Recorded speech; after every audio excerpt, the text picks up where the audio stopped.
안녕하세요, 선생님. 네, 제 목소리가 잘 들리시고 화면이 잘 보이시면 채팅창에 인사를 남겨주시겠어요? 네, 인사 나눠주신 모든 선생님들 정말 감사합니다.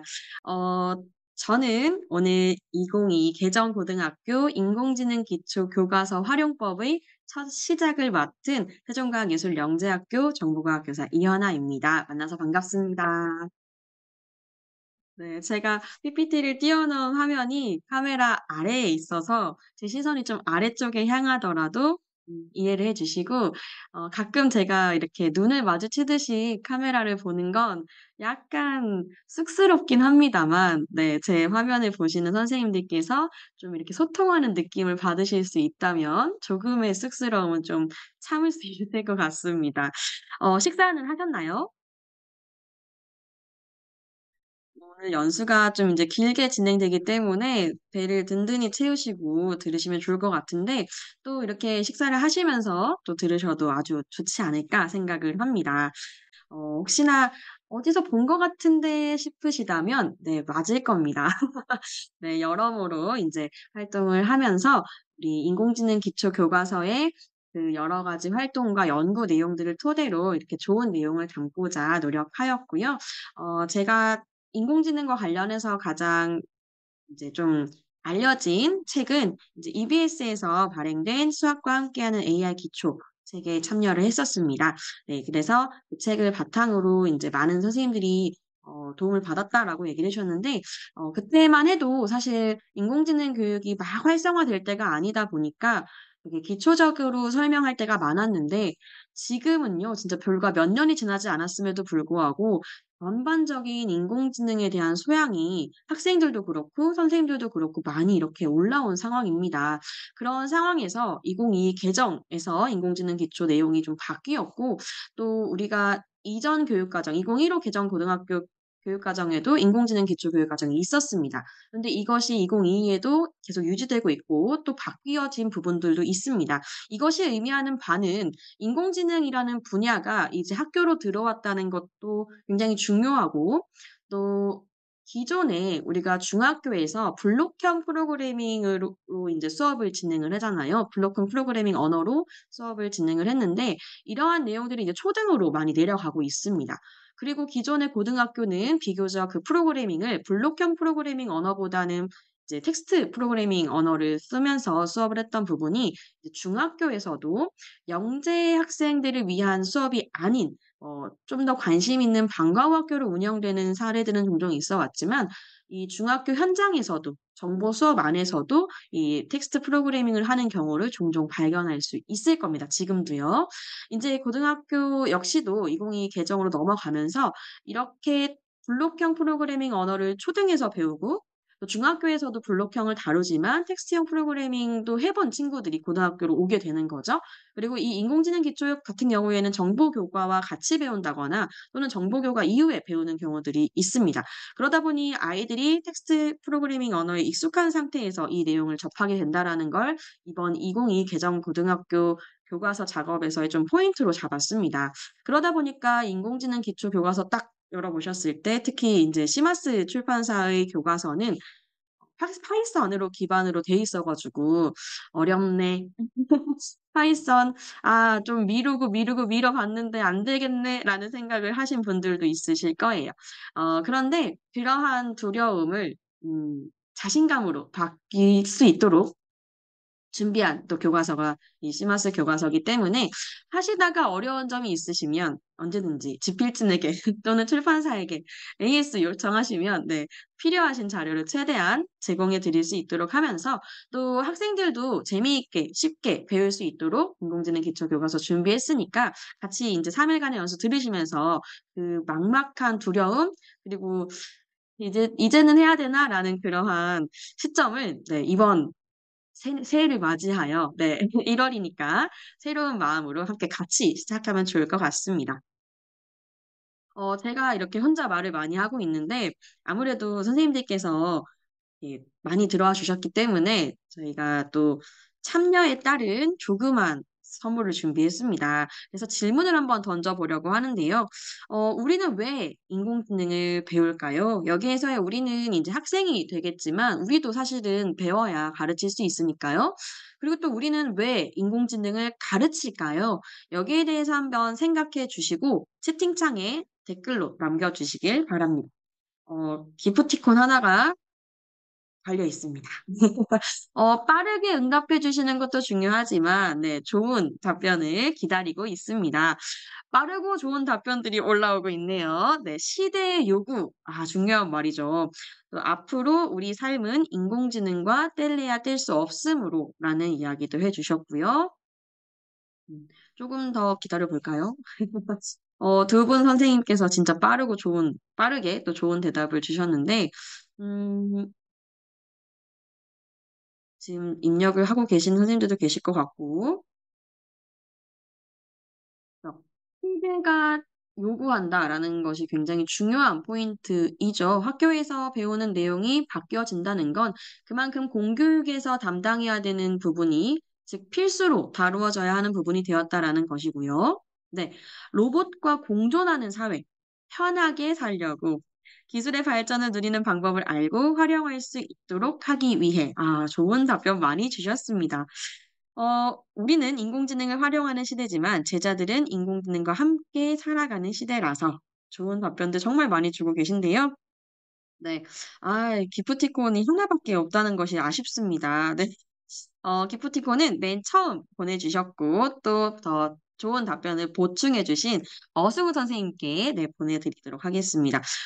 말씀드리는 동안 또 새로운 기술과 문제 해결 능력을 향상시키기 위해라고 또 답변을 주신 선생님도 계십니다. 맞습니다. 모든 선생님들께서 말씀해 주신 내용 모두 맞습니다. 시대의 요구, 그러니까 시대가 빠르게 변하고 있고요. 그리고 이것을 학교에서 가르치게 되는데 우리가 이전에 이 소프트웨어와 함께했던 사회에 대한 얘기를 많이 할 때를 한번 생각해 보려고 합니다. 지금 화면에 보시는 사진을 보면 에어컨입니다. 혹시 이 골드스타라는 브랜드의 에어컨을 직접 사용해 보셨거나, 네, 보신 분 계신가요? 네. 아, 네. 보신 분 계시고요. 네, 아, 네, 좋습니다. 사실 저도 이제 먼 기억 속에 골드스타라고 적힌 어떤 가전제품을 본 기억은 있는데요.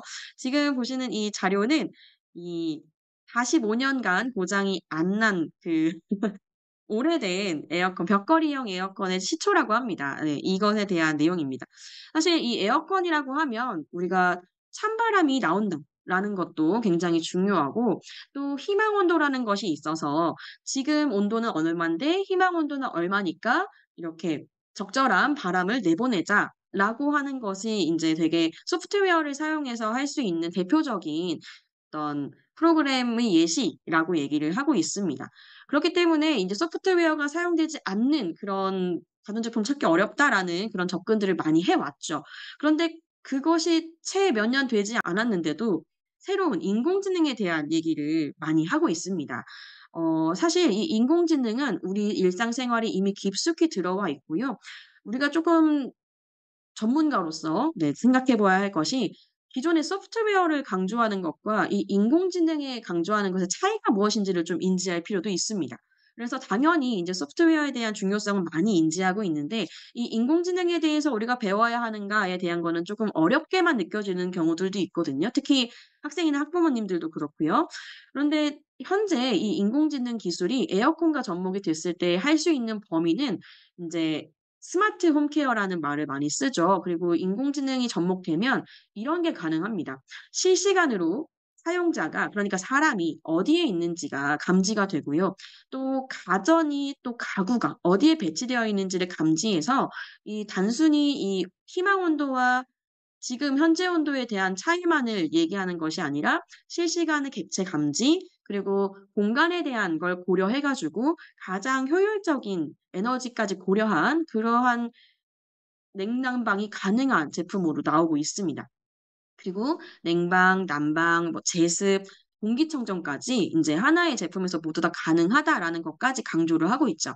그러니까 생각하는 것보다 인공지능이 되게 다양하게 활용되고 있고 이러한 인공지능이 많은 곳에 접목이 되고 있고 이렇게 사회가 빠르게 변화하고 있을 때 우리는 이것을 어떻게 받아들여야 하는가 또 이런 사회에서 어떠한 문제 해결력을 갖추어야 하는가가 중요하게 다뤄지고 있는 겁니다.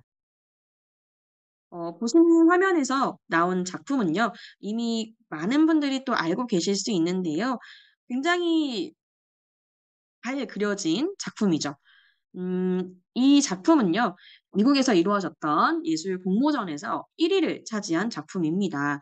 그런데 이 공모전은요.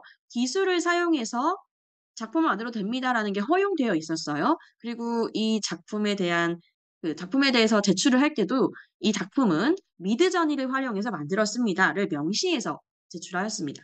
그런데 인제 심사위원들이 1 위로 만든 것이죠. 1 위로 인제 선정한 것이죠. 근데 알고 보니 이 미드저니는 인공지능이고 특히 이 인공지능 중에서도 생성형 인공지능이라서 이 작가가 어떤 미술을 전공한 사람이 아니라 이제 게임 개발자, 게임 디자이너에 해당하는 사람이 인제 인공지능을 활용해서 그린 그림이라는 거죠. 맞습니다. 스페이스 오페라 극장. 그랬을 때 이 분야의 업을 가지고 있는 사람들 그리고 이 분야의 진로를 희망하는 사람들 사이에서 과연 이 작품이 1 위로 되었을 때 이 작품의 저작권은 누구에게 있는가? 그리고 기존에 이 분야에 종사하던 사람들은 어떠한 일을 해야 하는가? 이걸 작품으로 인정해야 하는가 등의 여러 가지 논란이 있었습니다. 그러니까 지금 우리가 살고 있는 시대는 인공지능이 기술이라는 것이 굉장히 빠르게 발전하고 있고 사람들이 많이 쓰고 있어요. 그런데 이것에 대한 어떤 윤리적인 의식이나 '할 수 있다.'라는 것을 넘어서서 '그래서 해야 하는가?'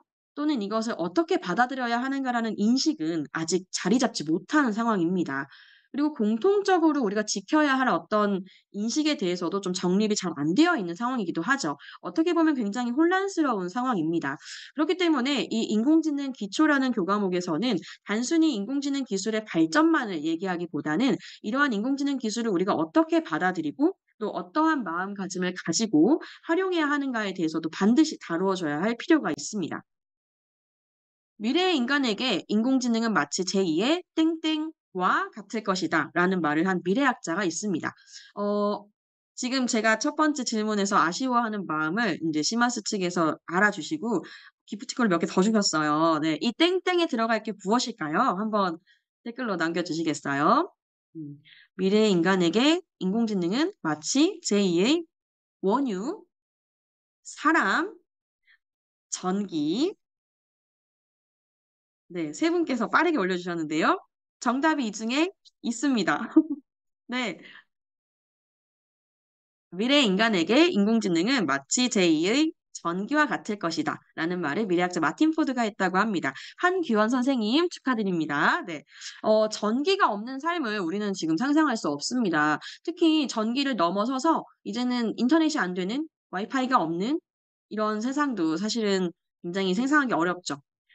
그렇기 때문에 이 인공지능이 마치 제2의 전기와 같을 것이다라고 말한 것은 이 인공지능 기술 자체가 전기처럼 없어서는 안 될 그런 존재로 느껴질 때가 머지않았다라는 얘기를 하고 있는 겁니다.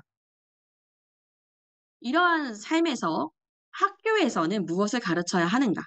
이렇게 시대가 변화하고 있다는 것을 학생들이 인지하고 또 이렇게 변화하는 사회에서 어떤 것을 어떤 역량을 갖추어야 할지를 학생들이 학교에서 배워야 한다는 것이죠. 이 인공지능의 사회적 역량이라는 영역은요. 앞서 딥러닝, 기계학습, 딥러닝 이러한 머신러닝의 원리를 배우고 나서 3 영역에서 배우게 됩니다. 단순히 '우리 삶이 이렇게 변했으니까 우리의 진로를 이렇게 생각해 볼까?'의 수준을 넘어서서 실제로 어떠한 원리를 가지고 있는지 그리고 그것을 어떻게 구현할 수 있는지까지를 인지한 다음에 이 달라진 세상을 바라볼 수 있게 하는 것이죠. 그래서 학교에서 배우는 내용이 우리 삶을 연결하는 그런 반원이라고 볼 수 있겠습니다. 예를 들어 이런 거죠. 우리가 인제 지금은 또 많이 안 보이는데요. 어 최근 이런 기계가 곳곳에 있었습니다. 가까이 가면 이제 카메라로 사람을 인지하고 이 사람이 발열이 있는지 그리고 마스크를 썼는지 이러한 것들을 한눈에 알 수 있게 하는 기기들이 많이 있었죠. 이렇게 사회가 변하고 있을 때 음 많은 사람들은 '어 이게 뭐예요? 우와 신기하다.' 하고 그냥 지나칠 수 있습니다. 그런데 어느 정도의 인공지능 소양을 가지고 있는, 그리고 우리가 강조하고 있는 컴퓨팅 사고력을 가지고 있는 사람들은 이걸 그냥 보지 않는 거죠. 이거 마스크를 썼는지 열이 얼마나 나는지 감지하려면 이런 기술을 썼겠네. 이렇게 알고리즘을 설계해서 구현했겠네. 그러면 이거를 좀 더 간소하게 만들 수는 없을까? 또는 우리 학교에 또는 우리 집에 이걸 적용하려면 요렇게, 이렇게 하면 되겠는데 여기까지를 나아가는 걸 기본적인 소양으로 만들겠다라는 것이 이제 변화하고 있는 교육의 흐름인 것이죠. 그래서 2022 개정 교육과정에서는 이 인공지능의 사회적 영향에 대한 내용 체계를 다음과 같이 보여주고 있습니다.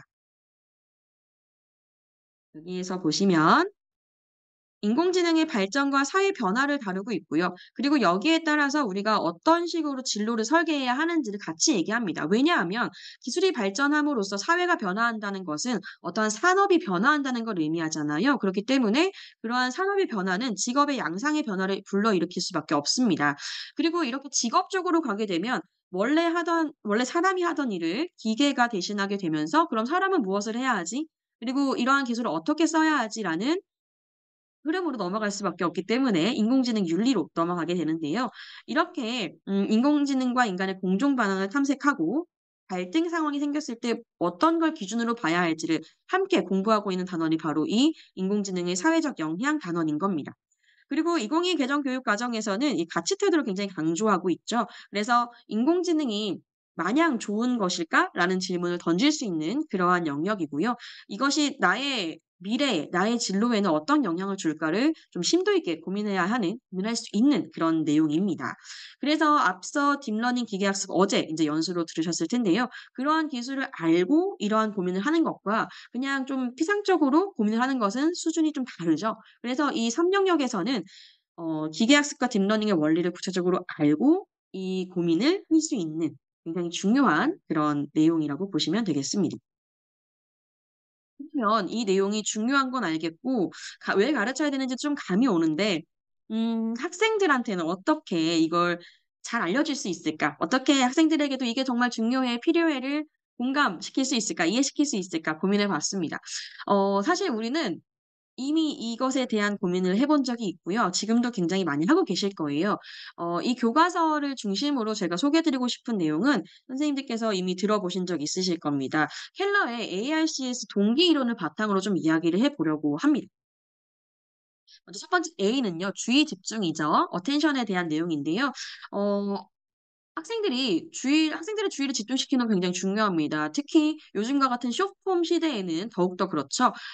이 단원을 시작할 때 이야기와 함께 좀 배치를 숫자, 글자, 그림 이런 식으로 지금 배치를 해 놨는데요.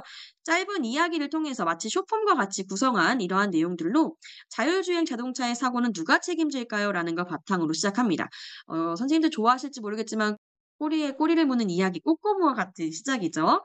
그래서 어떤 사고가 일어났는데 이때 어떤 식의 논쟁이 이루어졌는지, 그래서 우리는 무엇을 고민해야 하는지까지를 설명하고 있습니다. 이렇게 주의를 집중시키면서 학생들에게 흥미를 좀 이끌어내실 수 있을 것 같고요. 그리고 이러한 주의 집중 방법에는 선생님들께서 사용하고 계시는 다양한 시청각 매체를 활용하는 것도 포함이 되겠죠. 이 자율주행 자동차 사고와 관련된 영상이나 기사는 굉장히 많아요. 그래서 이 내용과 같이 보여주시면 좀 더 효과를 높일 수 있으실 것 같습니다. 두 번째 우선은 관련성이죠. 학생들이 나와 관련이 있다고 느껴야 하는 것이 포인트입니다. 지금 보시는 내용은 인공지능 기초 교과서 안에 있는 인공지능을 활용하는 사회의 모습을 담고 있습니다. 사실 이 부분에서는 기존의 소프트웨어를 사용하는 사회와의 차이점을 좀 담으려고 노력을 했고요. 그래서 다양한 분야의 진로를 희망하는 학생들이 좀 참고할 수 있도록 교통, 언어, 법률, 금융, 쇼핑, 공공에 대한 예시를 들고 있습니다. 그래서 기존의 소프트웨어가 접목된 사회에서 인공지능을 활용하는 사회의 모습이 어떻게 달라졌는지를 설명해 주실 수 있을 것 같고요. 이것이 나의 진로와 관련되어서 볼 수 있다라는 것은 좀 내재되어 있는 거고요. 이러한 사례를 소개해 주고 학생들은 내가 사용해 보고 싶은 인공지능과 그 인공지능으로 어떤 변화가 생길지를 생각해 볼 수 있게 함으로써 '아 이게 다른 나라 또는 다른 사람의 이야기가 아니라 나와 관련된 이야기겠구나. 나는 어떤 인공지능을 사용해 볼 수 있을까?를 고민하도록 구성을 해 보았습니다. 그리고 단순히 내가 사용해 보고 싶은 인공지능을 생각해 보는 것이 전부가 아니라 이 인공지능에 대해서 영향력에 대한 고민을 좀 해볼 수 있도록 구성을 했어요. 그래서 내가 사용해 보고 싶은 인공지능을 많은 사람들이 사용하게 된다면 어떤 변화가 생길지 써 보자. 이런 식으로 유도를 하고 있습니다. 그래서 선생님들께서 인공지능에 대해서 좀 쉽게 접근하면서도 이걸 자연스럽게 우리가 달성하고자 하는 목표와 연결시킬 수 있다라는 부분을 강조하고 싶었습니다. 그리고 세 번째는 자신감이죠. 자신감 굉장히 중요한데요. 학생들이 인제 슬슬 관심을 갖기 시작했는데 선생님이 제시하는 어떤 활동이나 어떤 평가 문항이 너무 어려우면은 또 하기 싫어지잖아요. 그래서 교과서 안에서 활동을 좀 다양하게 준비를 해 봤고요. 혼자 할 수 있는 것 그리고 친구들과 같이 하는 것 이런 식으로 구분을 해 놓았습니다. 보시는 화면에서의 왼쪽 스스로 해결하기 부분은 실제 인공지능으로 해결한 사회 문제를 제시하면서 이러한 사회 문제가 어떻게 인공지능을 활용하였는지 그러니까 사회 문제 해결에 어떤 식으로 인공지능을 활용하였는지를 좀 분석할 수 있도록 하였고요. 요 내용을 살짝 읽어 보시면 감을 잡으실 수 있으실 텐데 어 마치 이 기사를 읽고 이 기사의 내용들을 요약하는 것과 좀 비슷합니다. 그래서 '아 인공지능을 도입하기 전에는 어땠는데 도입하고 나니 어떻더라.'라는 것들을 파악함으로써 비교적 쉽게 다가갈 수 있는 문항도 인제 넣어 놨고요. 이걸 바탕으로 또 '우리가 인공지능을 그럼 활용한다면 어떠한 사회 문제들을 해결할 수 있을까?'라는 걸 좀 제시하고 싶었는데 역시나 관련성에 기반한 자신감을 붙여줘야 하잖아요. 그렇기 때문에 우리 학교 또는 지역의 문제들 중에서 이 인공지능을 활용해서 문제를 해결하는 방법을 작성해 보자라는 과제를 줍니다. 그런데 우리 학생들은 배운 아이들입니다. 단순히 이걸 1단원에서 하는 게 아니죠. 그렇기 때문에 실제로 그렇다면 우리가 기술을 구현하진 않더라도 어떻게 해야 그런 인공지능을 만들 수 있을까까지를 고민하게 합니다. 그래서 예를 들어 뭐 음성 인식 기술을 사용해 보겠다라고 할 수도 있을 것이고요. 또는 객체 탐지 기술을 이용해 보겠다라는 식으로도 얘기해 볼 수 있겠죠. 그러면 그러한 인공지능은 어떠한 데이터를 학습시켜서 만들 수 있을까? 이런 식으로 접근을 해볼 수 있다는 겁니다. 왜? 1 영역, 2 영역에서 우리는 기계학습과 딥러닝에 대해 배웠기 때문에. 네. 그리고 이렇게만 접근하면 학생들이 쪼금 지루해할 수 있기 때문에 많은 학생들의 또 흥미를 자극할 수 있는 '어 나도 할 수 있을 것 같은데?'라는 자신감을 불러일으킬 수 있는 광고 이미지 만들기까지 인제 연결해서 활동을 구성해 보았습니다. 그리고 이러한 자신감을 인제 충족시키는 전략 중에 하나는 선택 가능하고 다양한 난이도를 제시하는 것과도 관련이 있다고 해요. 그래서 각각의 내용 정리에서는 지식 이해, 과정 기능, 가치 태도에 대한 질문을 함과 더불어서 자신이 얼마나 이해하고 있는지를 스스로 체크를 해 가지고 보충 또는 심화할 수 있는 활동까지 같이 제시를 하고 있습니다.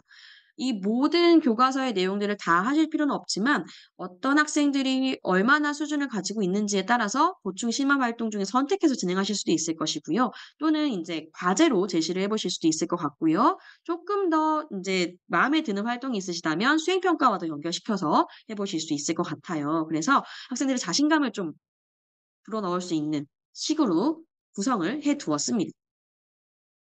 마지막 요소는 만족감입니다. 만족감의 경우에는 인제 학생들이 음 이렇게 하니까 되네. 이렇게 하니까 내가 알고 있네.' 이런 것들을 자연적으로 따라오는 결과임을 강조할 때 또 만족감을 느낀다고 해요.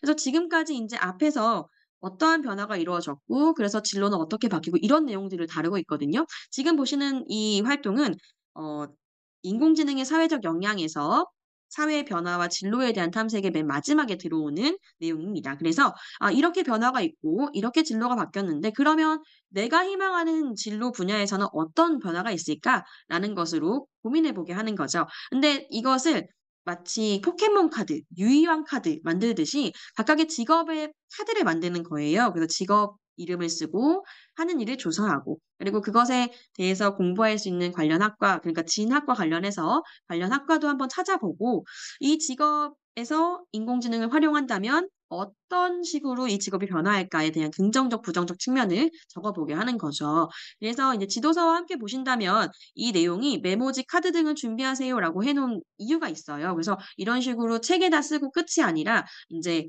하나의 카드로 만들어서 좀 더 다양하게 활용할 수 있는 거죠. 담임을 맡고 계시다면 이러한 카드들을 쪼금 복사해 가지고 코팅까지는 아니더라도 복사해가지고 이제 뽑기놀이 하듯이 어떤 그 창의적 체험 활동을 운영할 수도 있을 것 같고요. 이런 식으로 활동을 좀 자연스럽게 이어가면서 이 활동 자체를 수행하는 과정 그 자체가 학생들에게 수업 목표를 달성할 수 있는, 학습 목표를 달성할 수 있는 그런 활동이 되도록 구성을 진행하였습니다. 그리고요, 이 만족감은 사실 문제를 잘 푸는가도 굉장히 중요하잖아요. 그래서 배운 내용과 관련된 문항들을 이렇게 단원 정리 페이지로 담고 있고요. 여기 QR코드가 보이실 겁니다.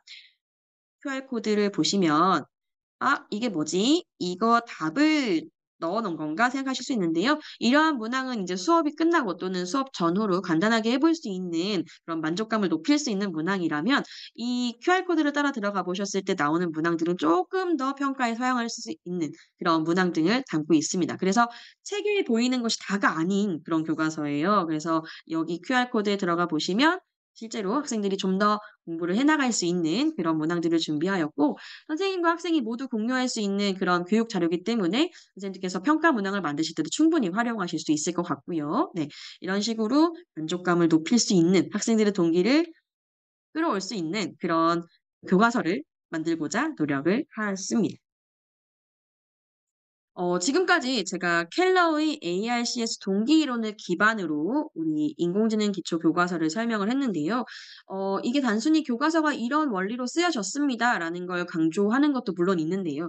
이런 흐름으로 짜여져 있으니까 선생님들 이 교과서 딱 보시면서 학생들과 즐겁게 수업하시고 이 활동 자체가 선생님의 수업이 되면서 정말 잘하고 계심을 지원할 수 있는 그런 흐름이 되도록 구성이 되었다는 걸 꼭 말씀드리고 싶었습니다. 하지만 인제 여기에서 또 이 교과서를 활용하는 중요한 포인트 중에 하나는 좀 더 재미있게 활동할 수 있는 건 없을까? 학생들이 좀 더 재미있게 하려면 어떻게 해야 되지? 라는 걸 따로 보셔야 될 수도 있잖아요. 근데 인제 교과서 안에 담겨져 있는 포인트들을 어떻게 살릴 수 있을까를 저도 한번 고민해 봤어요. 네, 첫 번째는요. 우리 교과서 집필할 때 가장 많이 고민했던 부분인데요. 이제 박지훈 선생님과도 제가 고민을 많이 했던 거예요. 사실 인공지능에 대한 책을 보다 보면 인공지능 기술의 발전에 대한 역사, 뭐 예를 들어 제1 겨울, 제2 겨울 이런 설명 되게 많이 보셨을 거예요. 근데 이것은 인공지능 기술의 발전 변화이지 이것이 사회에 미친 영향과 같이 연결지어서 설명된 책은 많이 없더라고요. 그래서 이 책에서는 이 교육 과정에서 다루고 있는 포인트로 잡고 있는 것과 똑같이 인공지능 기술의 발전이 사회에 미친 영향이 무엇일까를 한 볼 수 있도록 적용을 해 놨습니다. 그래서 학생들과 함께 이 활동을 할 때 이 내용을 공부할 때 '아 이러한 기술이 만들어졌고 우리 사회가 이렇게 변했네.'라는 걸 볼 수 있게 진행을 했고요. 이것을 재미있는 활동과 연결을 시킨다면 사실 이 한 개의 페이지에 다 담지 못한 기술의 발전 그리고 그에 따른 변화가 많아요. 그렇기 때문에 이걸 바탕으로 좀 더 촘촘하게 채워나갈 수 있겠죠. 그래서 각 모둠별로 어떤 시대를 정하고 그 시대를 모아서 하나의 것으로 만든다면 인공지능 기술의 발전과 그에 따른 사회 변화를 정말 멋지게 정리한 우리 학급만의 결과물이 될 거고요. 네, 그렇게 생각하는 부분에 대해서 얘기하고 싶어서 이 활동을 첫 번째로 소개해 드렸고요. 그리고 인공지능으로 해결할 수 있는 사회 문제에 대해 고민을 해 보아야 합니다. 근데 사실 사회 문제가 굉장히 많은데 거기 안에서도 어떠한 사례들을 소개할지가 고민되잖아요. 그래서 5개 분야에 대해서 소개를 해 놨고요. 이 소개 내용을 잘 읽어 보시면 어떠한 데이터로 어떠한 기술을 사용하였는지를 좀 더 명확하게 서술하고자 노력하였습니다. 그래서 인공지능의 원리와 함께 이 사회 문제 해결 과정 그리고 이 사회 문제에 접근하는 사람들의 태도 이런 것들을 좀 같이 분석해 볼 수 있어요. 이러한 사례들이 있다는 건 학생들에게 '인공지능으로 해결한 사회 문제의 사례를 한번 찾아볼까.'라는 활동을 이어나가기 굉장히 자연스럽죠. 그래서 단순히 어떤 사례를 찾는 것으로 끝이 아니라 그 사례를 통해 알 수 있는 인공지능 기술 또 이 인공지능을 학습시킬 때 사용한 데이터가 무엇일지 이런 것까지 같이 볼 수 있는 좀 더 깊이 들어갈 수 있는 예시로 이끌어 나갈 수 있는 페이지라고 생각을 해서 이것도 준비해 봤습니다. 세 번째는요. 직업에 대한 변화입니다. 사실 그 인공지능 기술이 나타났다고 해서 모든 직업이 사라지는 건 아니잖아요. 하지만 사라진 직업도 분명히 있죠. 기존의 직업이 모두 사라졌을까? 그리고 만약 사라졌다면 어떠한 특징을 가지고 있을까? 또 새로운 직업은 어떤 것이며 이 직업이 나와 잘 맞을까를 좀 이제 얘기해 볼 수 있도록 이 보시는 화면은 인제 실제 교과서의 본문과 활동인데요. 학생들이 자신의 흥미에 맞춰서 또는 관심 분야에 맞춰서 볼 수 있도록 여러 가지 사례를 담아 놓았습니다. 그리고 포인트로 잡은 것은 기존의 직업이 어떻게 변화하였는가. 예를 들어 요리사 같은 경우에는 인제 요리사가 고민하는 지점에서 식당 운영이 있을 텐데 이 식당 운영에 있어서 여러 가지를 고민하는 걸 인공지능에게 맡기고 이 식당 손님들의 반응을 실제로 살펴보고 분석해서 레시피를 개선하는 식으로 이 요리사의 역할도 좀 다양화되고 있다. 좀 바뀌고 있다라는 걸 소개함으로써 기존의 직업이 사라지기보다 이 직업을 가진 사람들이 변화하고 있다라는 걸 좀 알려줄 수 있는 책 번역가, 운동선수, 철도 종사자와 같은 직업들을 넣었고요. 나머지 직업들도 마찬가지로 기술의 영향을 받아서 침체되었다고 설명할 수도 있겠지만 오히려 그 직업군에서 실제적으로 이러한 변화를 중심으로 이 인공지능 기술의 영향이 직업에 어떻게 미치는지를 좀 설명하고자 하였습니다. 그리고 이렇게 증가 또는 감소할 것으로 예상되는 직업을 보면서 어떠한 특징이 있지를 학생들이 직접 한번 고민해 볼 수 있도록 활동을 준비해 봤죠. 그리고 이렇게 인공지능 기술이 적용되었다는 것을 학생들이 앞에서 배우잖아요. 예를 들어 딥러닝에서 나오는 음성 인식을 보게 되면 어 음성 인식 기술이 어떤 것인가에 대한 설명을 담고 있고 실제 프로그래밍을 통해서 정확한 발음을 연습하는 데 도움을 주는 인공지능 프로그램을 만드는 실습이 앞에 나와 있습니다. 이걸 해 보면 학생들이 직접 녹음한 음성 파일이 이 텍스트가 어떻게 인식되는지를 실습해 볼 수 있거든요. 그러면 인공지능 모델을 음성 인식 모델을 학습시켜서 진행하는 실습이 아니라 얘가 이미 학습되어 있는 인공지능 모델을 활용하고 있습니다. 그러면 이걸 배웠다라는 걸 전제로 하기 때문에 이렇게 뒤에서 어떠한 인공지능으로 인해서 변화가 생길지에 대한 것들도 학생들이 직접 상상해 볼 수 있는 것이고 내가 어떻게 이 기술을 활용할 수 있을까를 자연스럽게 고민할 수 있도록 구성이 되어 있습니다. 그러다 보면 '아 인공지능 기술을 활용해서 이렇게 한번 해 볼까?'라는 것도 생각해 볼 수 있을 것이고 '인공지능 기술이 이렇게 적용될 수 있구나.'라는 다양한 아이디어를 나눌 수 있는 장을 마련하기도 쉬울 겁니다. 그런데요. 이렇게 고민을 하다 보면 한 번쯤은 던져야 할 질문이 바로 이겁니다. '나에게 좋은 인공지능이 모두에게 좋은 인공지능일까?'라는 거죠. 음. 사실 목적에 따라서는 이게 사람에게 위협이 되는 그런 인공지능이 될 수도 있잖아요. 근데 그러한 부분에 대한 고민을 쪼끔 더 심도 있게 하는 내용이 바로 인공지능과 윤리입니다. 지금까지 제가 설명을 드린 그 인공지능 기술의 발달로 인한 사회 변화 그리고 인공지능으로 인한 어떤 직업의 삶의 양상이 변화하는 것에 대한 고민을 충분히 했다면 그랬을 때 우리는 이러한 기술의 발달에 따라서 나에 맞게 진로를 탐색하고 사회를 인식하면 끝인가?가 아니라 모두에게 좋은 인공지능, 사람을 향하는 인공지능, 그리고 인공지능과 공존하는 사회에 대해서 구성원이 고민해야 될 부분을 담은 것이 바로 이어지게 되는 것이죠. 네. 이런 식으로 교육 과정이 구성되어 있고 시마스 인공지능 기초 교과서에서는 이러한 내용들을 보다 학생들도 선생님들도 재미있게 좀 수업하실 수 있도록 구성을 해 두었습니다. 지금까지 제가 이렇게 여러 얘기를 하고 있는데요. 어 사실 선생님들께서 이미 많이 고민하시고 이미 또 인공지능 기초를 수업해 보신 선생님들도 계실 거고요. 그렇기 때문에 각자의 스타일에 맞게 고민을 하고 계실 텐데요. 저는 이 인공지능 기초 교과서를 통해서 또 인공지능 기초 수업을 통해서 선생님들께서 이 스윗한 클래스를 만들었으면 좋겠다라는 생각을 좀 전달해 드리고 싶었습니다. 스윗 클래스라고 했을 때 스윗이라는 말이 주는 뜻이 달콤하다라는 거잖아요. 근데 여기에서 쪼끔 다른 해석을 좀 해 보려고 해요. S와 T를 인제 각각 생각해 보면 S는 학생, 스튜던트, T는 teacher, 교사라고 볼 수 있는 거죠. 그리고 수업은 학생과 교사가 함께 만들어 나가는 과정이다. 그래서 we라는 부분이 인제 보이실 겁니다. 그래서 학생과 교사가 함께 만들어 나가는 이 수업에 있어서 인공지능 기초 교과서 안에서 인제 교육 과정의 내용을 담음은 물론이고 재미있게 또 유의미하게 해볼 수 있는 활동을 곳곳에 담아놨기 때문에 선생님께서 이 교과서를 바탕으로 수업을 하시면서 정말 학생들의 다양한 활동과 또 선생님의 체계적인 설계를 바탕으로 한 이 수업이 더 풍부해졌으면 좋겠다라는, 그리고 그런 과정 속에서 달콤한 그런 뿌듯함, 보람, 성취를 느끼셨으면 좋겠다는 생각을 담아서 이 내용을 만들었습니다.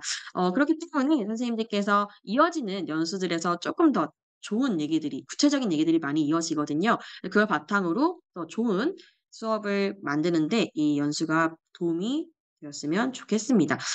저는 여기까지인데요. 혹시 질문 있는 분 있으실까요? 네. 네. 어, 하나 다른 자리에서 또 만나게 될 수 있을 것 같은데요. 선생님들과 수업에 대한 이야기 많이 같이 나누었으면 좋겠고요. 또 이 인공지능 기초뿐만 아니라 학교에서 하시는 모든 정보 교육과 교육 활동이 선생님들께서 행복하신 방향으로 많이 이루어졌으면 좋겠습니다. 시간이 조금 남아서요. 네, 인사를 많이 해주고 계신데요. 음, 네, 혹시 질문이 더 없으시다면 인공지능 기초 윤리 부분에서 어, 조금 더 언급할 수 있는 부분이 있어요. 그래서 사회적 딜레마라든지 인공지능 딜레마라든지 이런 부분에 대해서는 이제 직접 살펴보시면서 한번 고민해 보시면 좋을 것 같고요. 그리고 한 가지 더 강조드리고 싶은 건 앞서 기계학습 딥러닝에서 나오는 실제적인 예시들이 있잖아요. 그걸 수업하실 때 이 인공지능 윤리 대한 단원에서 충분히 활용할 수 있음을 좀 염두하면서 얘기를 나눠보시면 학생들과 더 재미있게 수업을 하실 수 있을 것 같아요. 음, 실제로 제가 인공지능에 대한 프로젝트를 진행을 해봤더니 학생들이 실습을 하고요. 인 경우가 많아요. 무슨 말이냐면 어떠한 사회적 문제가 있습니다. 그리고 이걸 인공지능으로 해결하려고 데이터를 모았습니다. 그리고 이걸 학습시키고 성능이 얼마고 그러니까 정확도가 얼마고 그리고 새로운 데이터를 넣어서 이렇게 예측하는 게 나오니까 우리 잘 만들었죠? 끝인 경우가 많아요.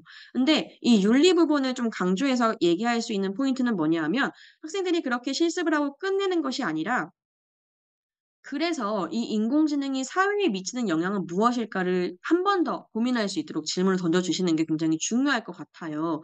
그래서 예를 들어서 어떤 음, 해양 쓰레기를 해양 생태계 오염과 관련된 문제를 해결하고자 어떤 인공지능을 만들었다라고 한다면 그 프로젝트를 진행하는 과정 안에서 어, 그냥 이런 인공지능을 만들었어요. 도움이 될 거예요. 이것이 아니라 우리가 이 프로젝트를 진행해 보다 보니까 해양 쓰레기가 1년에 어마어마하게 나온다라는 걸 인지하였고 이 해양 쓰레기를 수거하는 과정에서도 많은 비용이 발생함을 알았다. 그리고 그러한 측면에서 우리가 해양 쓰레기 자체를 발생하지 않도록 만드는 게 중요하더라라는 것이 학생들의 입에서 나올 수 있도록 이제 어떤 인공지능을 학습시키고 구현하고 끝이 아니라 이 활동에 있어서의 의미를 학생들과 충분히 나누실 수 있는 그런 후속 활동을 이어가시면 인공지능을 배우는 이유를 잘 이해하고 또 체감할 수 있을 것 같아요. 네. 어, 박지훈 선생님께서 얼굴을 보여주고 계시고요. 네. 이어서 박지훈 선생님의 강의를 들어보도록 하겠습니다. 끝까지 들어주시길 바랍니다. 감사합니다.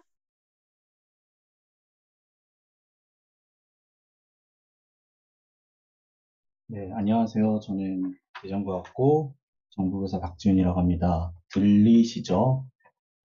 네, 저는 일단 내용 자체가 좀 어려운 부분입니다. 자연어 처리 부분인데요.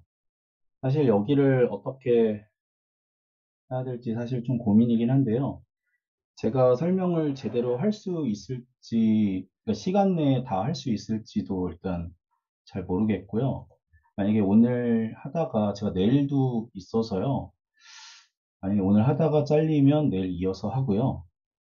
일단 잘 풀어보는 것 위주로 하겠습니다. 일단 자연어 처리는 어렵기 때문에 차근히 나가되 이론 중심 위주로 설명을 해보도록 하겠습니다. 네, 시작을 할게요. 자연어 처리라고 하는 것은 일단 기계어랑 대비되는 말이고, 자연어는 인간이 사용하는 언어를 자연어라고 하죠. 그래서 인간이 사용하는 언어는 텍스트, 제가 필기하는 거 보이시죠? 그다음에 음성.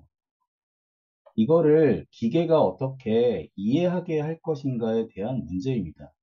그래서 이걸 이해하고 어떻게 인간의 목적에 맞게 처리할 수 있을지에 대한 인공지능의 한 분야이고, 그래서 1950년대부터 연구가 진행되긴 했지만, 사실 이것이 제대로 사용되기 시작한 것은 얼마 되지 않아요.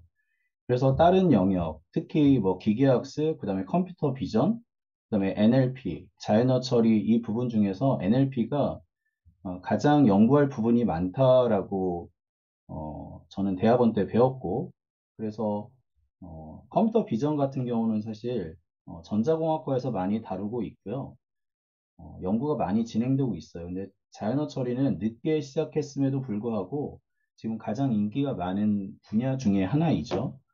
네, 자연어 처리는 일단 배우기도 어렵고 처리하기도 어렵습니다. 그 이유는 여러 가지 문제가 있는데 그 중에서 특히나 영어보다 한국어 처리가 더 어려워요.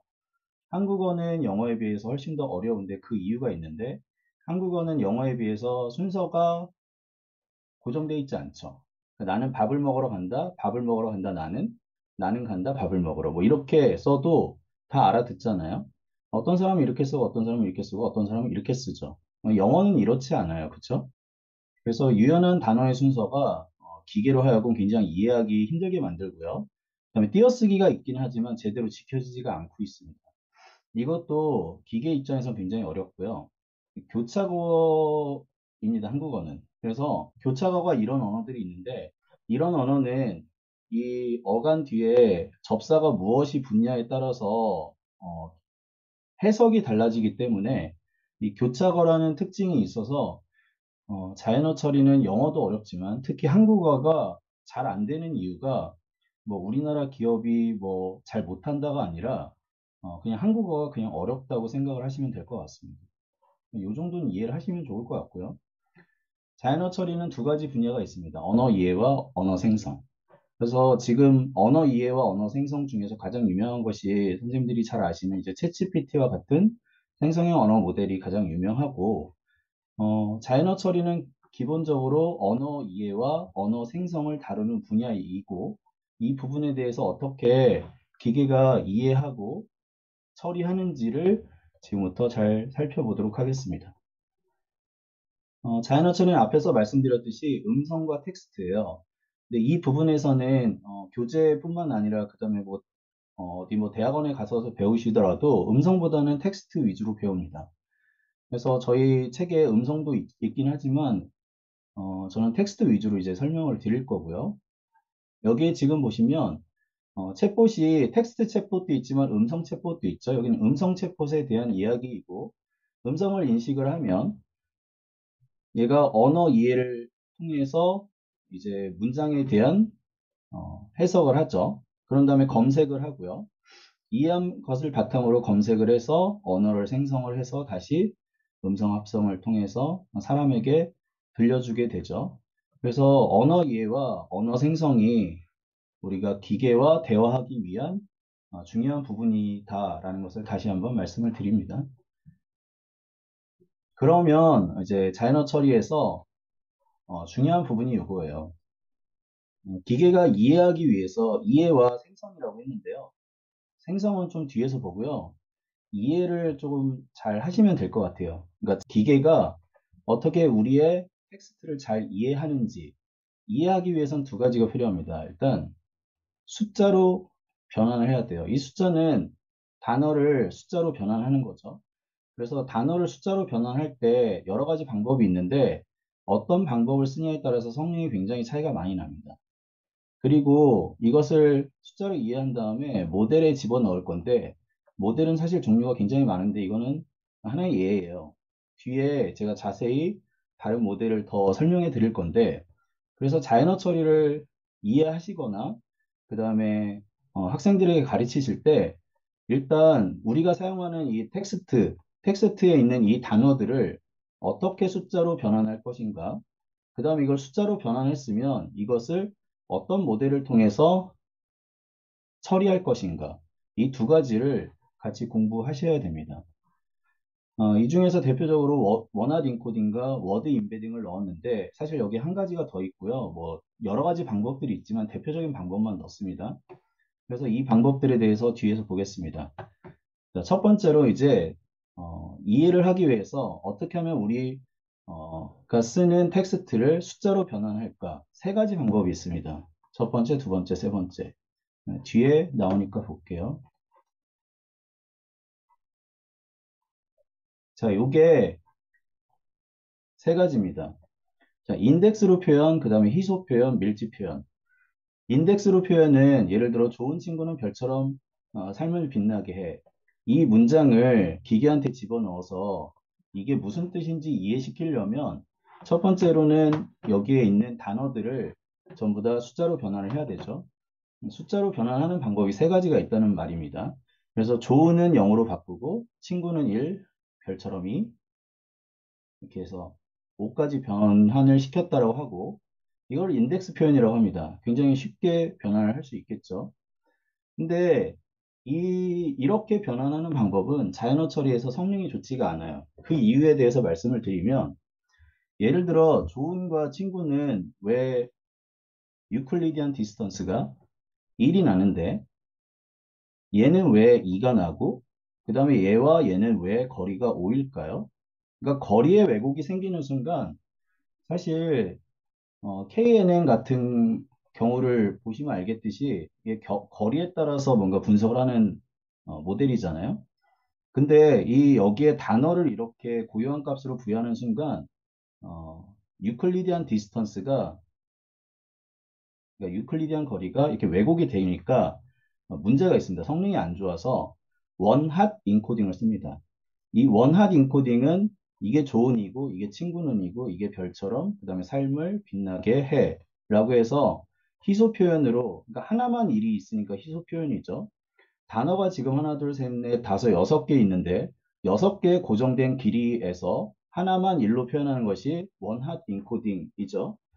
그래서 만약에 문장이 10만 단어가 있다고 하면 일이 하나가 있고 99,999개가 전부 다 영어로 표현되기 때문에 희소 표현이라고 합니다. 근데 이렇게 쓰면 성능이 이거보다 좋아요. 그 이유가 유클리디안 디스턴스가 루트 2죠. 그래서 모두 다 루트 2로 떨어지기 때문에 어디를 가든지. 그래서 이게 성능이 좋기 때문에 원하드 인코딩을 씁니다. 숫자로 표현할 때.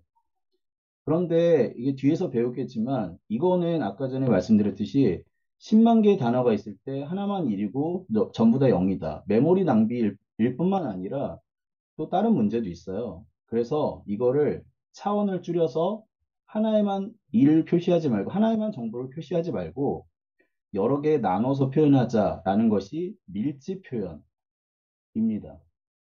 그래서 이게 성능이 훨씬 더 좋아요. 이해하셨죠? 이 세 가지 방법이 있고요. 단어를 숫자로 바꾸는 방법 대표적으로 세 가지가 있고 얘는 성능이 좋아서 안 쓰이고요. 보통 원하드 인코딩을 쓰거나 워드 임베딩을 쓰고 워드 임베딩이 성능이 더 좋다는 사실을 이해하시면 좋겠네요. 자, 그래서 뭐 원하드 인코딩은 아실 것 같고 단어 임베딩, 워드 투 벡터를 설명을 드릴게요. 자, 얘는 뒤에 있는 문제를 자, 일단 아까 전에 10000 뭐 이렇게 쓰는 것은 인코딩이라고 했죠. 인코딩. 얘는 인코딩이고요. 그 다음에 얘는 뭐 0.2, 그 다음에 0.4 이렇게 쓰는 것은 인코딩이 아니라 임베딩이라고 합니다. 임베딩의 의미는 뭐냐면 밀집 벡터라는 의미예요. 밀집 벡터를 임베딩이라고 하고요. 그 다음에 분산 표현이라고 합니다. 이게 같은 말이에요. 임베딩, 밀집 벡터, 그다음에 분산 표현. 그렇기 때문에 얘는 원핫 인코딩은 임베딩이 아닙니다. 그래서 임베딩의 대표적인 방법으로 워드 투 벡터가 있는데 얘는 학습 자체를 딥러닝으로 학습을 합니다. 그러니까 이거를 어떻게 이렇게 만드냐면 딥러닝으로 학습을 시켜서 여기에 있는 은닉층을 뽑아낸 결과가 요 결과입니다. 그게 무슨 얘기냐면 the set cat sat on the mat 이라고 하는 영어 단어가 있을 때 얘를 덜을 10000, 그 다음에 펫을 01000 뭐 이렇게 표현을 하는 거예요. 근데 이거 좀 덜 그렸는데 이렇게 되는 겁니다.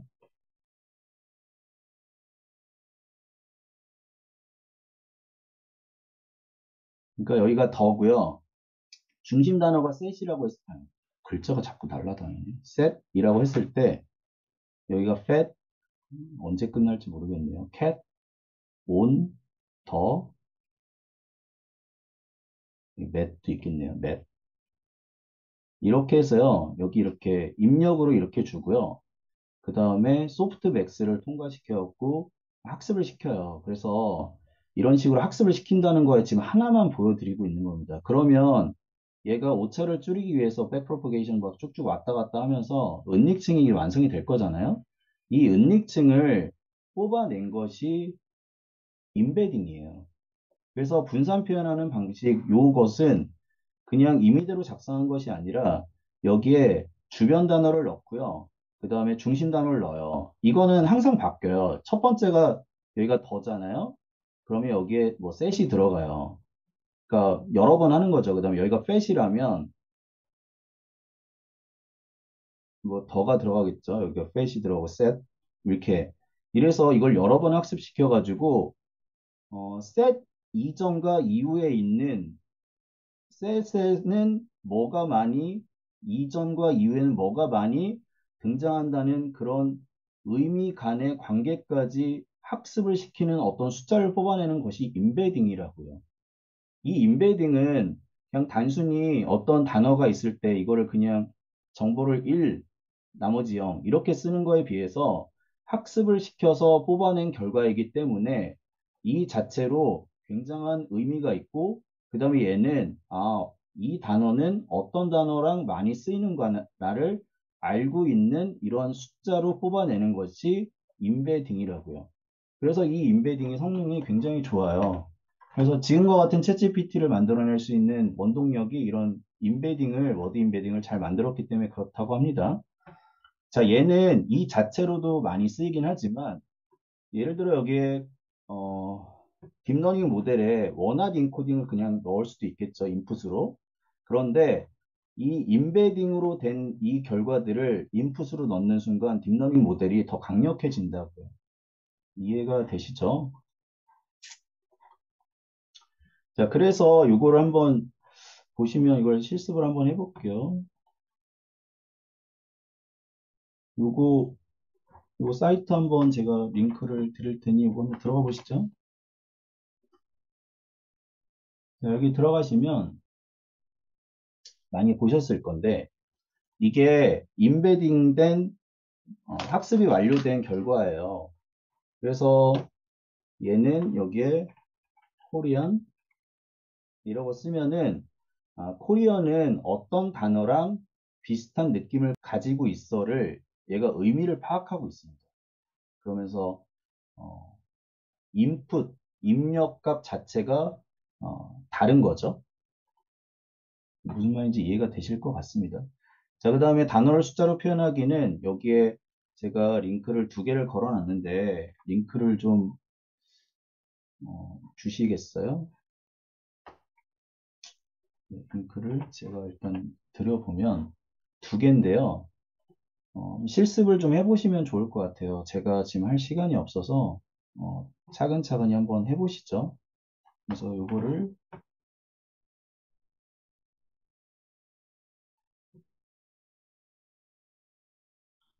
여기 보시면 이 자료는 어디 자료냐면 인공지능 시마스에서 만든 인공지능 수학 체계, 인공지능 수학 체계도 있거든요. 그러면 여기에 지금 보시면 나랑 점심 먹으러 갈래. 점심 메뉴는 햄버거 갈래 뭐 햄버거 최고야. 뭐 이렇게 그냥 대충 썼는데 얘를 이렇게 단어별로 분할을 했고 그 다음에 얘를 그냥 인덱스 값으로 이렇게 뽑아낼 수도 있고 그 다음에 빈도수가 몇 번이냐에 따라서 빈도수로도 뽑아낼 수 있고, 그 다음에 햄버거는 원합 벡터로 이렇게 원합 인코딩 또는 원합 벡터로 했을 때 이렇게 할 수 있고, 이거를 단어를 각각 이렇게 원합 벡터로 표현해 보면 이렇고, 뭐 그런 거죠. 그래서 여기다 문장을 썼을 때 이제 이 두 가지를 이렇게 어, 확인할 수 있는 그런 예제라서요. 선생님들께서 한번 해보시면 좋을 것 같습니다. 네, 그 다음에 두 번째입니다. 자, 첫 번째는 제가 말씀드렸듯이 언어를 이해하는 것이 어려운데 언어를 이해시키기 위해서 일단 단어를 숫자로 바꿔야죠. 그다음에 두 번째는 숫자로 바꿨을 때 이 숫자를 이제 모델에 집어넣어야 되는데 이 모델은 굉장히 많습니다. 그래서 제가 정리를 한번 해봤어요. 60년대는 규칙 기반입니다. 정규 표현식 선생님들이 다 아실 겁니다. 정규 표현식은 파이썬에도 많이 나오고 그래서 뭐 생략하고요. 의미론적으로 접근을 했었습니다. 의미론적으로 접근이 책에 있는데 형태소 분석, 구문 분석, 의미 분석, 담화 의도 분석이 의미론적 접근이고 이때 시작해서 지금 사용 안 한다는 게 아니라 이때부터 시작했다는 거예요. 그래서 지금까지 활발하게 사용되고 있어서 책에도 집어넣어놨고요. 빈도수 기반도 굉장히 유명하죠. 그래서 이런 우리가 뭐 국어에서 주제 찾을 때도 어떤 단어가 많이 등장한다. 그래서 그게 주제다. 백 오브 워즈랑 TF-IDF가 있고 책에서는 TF-IDF는 인공지능 수학책에 있고요. 백 오브 워즈는 인공지능 기초책에 넣어놨습니다. 그 다음에 통계 기반으로는 조건부 확률과 베이지안이 조건부 확률로 많이 쓰긴 하는데 N그램이라는 방식이 있어요. 그래서 자연어처를 이해할 때 N그램도 굉장히 중요한데 이 부분 이따 한번 잠깐 말씀드릴게요. 그 다음에 인공신경만 기반으로 워드 투 벡터는 단어를 숫자로 바꾸는 거긴 하지만 이 자체로 굉장히 딥러닝으로 의미 있는 것이고 RNN, LSTM, 어텐션, 트랜스포머, GPT까지 이런 모델들이 있다는 것에 대해서 좀 이해를 하셔야 될 것 같아요. 그래서 이것들을 전부 다 이해하시면 좋을 것 같아서 제가 다 다루는 PPT를 만들었거든요. 다 못하겠죠? 첫 번째는 이제 빈도수 기반 방식입니다. 여기에서 빈도수 기반이에요. BOW, 백 오브 워즈에 대해서 설명을 드릴게요. 자, 백 오브 워즈는 인공지능 수학책에 보시면 뭐 이런 느낌입니다. 어떤 것을 단어를 이렇게 긍정 단어 가방 또는 부정 단어 가방에 이렇게 넣어 놨어요. 그러면 얘는 왜 이 가방 속에다 넣었다라고 표시를 하냐면 이 여기에 있는 이 단어들은요. 순서가 중요하다고 생각을 안 하고 있어요. 순서를 고려하지 않고요. 그냥 여기에 공이 들어가 있는 이 단어에 공이 들어가 있는 것처럼 그냥 단어들이 순서에 고려하지 않고 집합 또는 이런 것처럼 그냥 존재할 뿐이거든요. 그래서 백 오브 워즈라는 이름을 붙였어요. 그냥 단어들이 가방 속에 있어. 뭐 순서는 중요하지 않아. 뭐 이런 의미입니다. 뭐 이름을 그렇게 붙였다는 것에 대해서 뭐 이해하시고 그러면 얘를 긍정 단어 가방, 부정 단어 가방에 이렇게 넣어놓고 예를 들어 새로운 이렇게 단어가 딱 새로운 문장이 들어왔으면 그러니까 긍정 단어 가방, 부정 단어 가방에 넣는다는 것은 학습을 시켰다라는 것이고 새로운 단어가 이렇게 나왔을 때 이 단어들이 긍정에 많이 속했는지 부정에 많이 속했는지 교집합을 따져서 긍정이 0.46이고 부정이 0.19예요. 그래서 긍정에서 부정을 빼면 0.27이 나오는데 보통 구글에서는 0.25보다 크면 긍정인 것으로 판단을 하거든요. 그래서 이 문장은 긍정적인 문장이다라고 판단을 합니다. 이걸 자카드 유사도라고 해요.